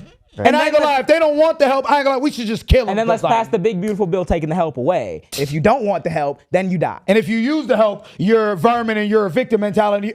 Stop it. The same violence that has pushed us to this point where assassinations are more common, where people are getting lynched, where everyone's out of whack with their reactions and nobody's inconsistent, is the same white supremacist and right-wing violence that has been dominating and getting more and more year by year in this country. Yeah. Especially after the rise of Donald Trump, and as Megyn Kelly kindly let us know, after the winning of Barack Obama. Like she was dig eating. She was dig eating. Like we also thought. A black person won the thing, and he didn't even revolutionize and change everything. He was just a nigga. And that was enough. Now we gotta throw the Constitution away. Y'all wrote with the feathers. The John Jay, the founding fathers, we the people, and you niggas flipped on it immediately the moment a black person. He's the issue. We're the issue. The left is the issue. The Negro. The same Barack Obama that immediately condemned it. We're the issue. We're still the And then issue. the other, the right, where you have Donald Trump sitting on the couch. And I don't give a fuck. The reason why right wing exists is because they just don't want to see crime. Just like Brian Kilmeade just doesn't want to see the crime of the homeless people, so we should kill him. You want to kill him. Lethal injection too. Or put him in prison. Let's watch him die. Or put him in prison. Nuts. As we fuck this whole shit up more. You double down on as it. we fuck kids. You're literally that too. Yeah. You're doing that, and then still you need to be double released. down by cutting these programs, making more homeless people. So you'll just have more deaths that y'all want to do. Yeah. I remember there was a creator, we talked about him on the show where we dove into the Austin Metcalf situation. There was a dude that was spreading misinformation.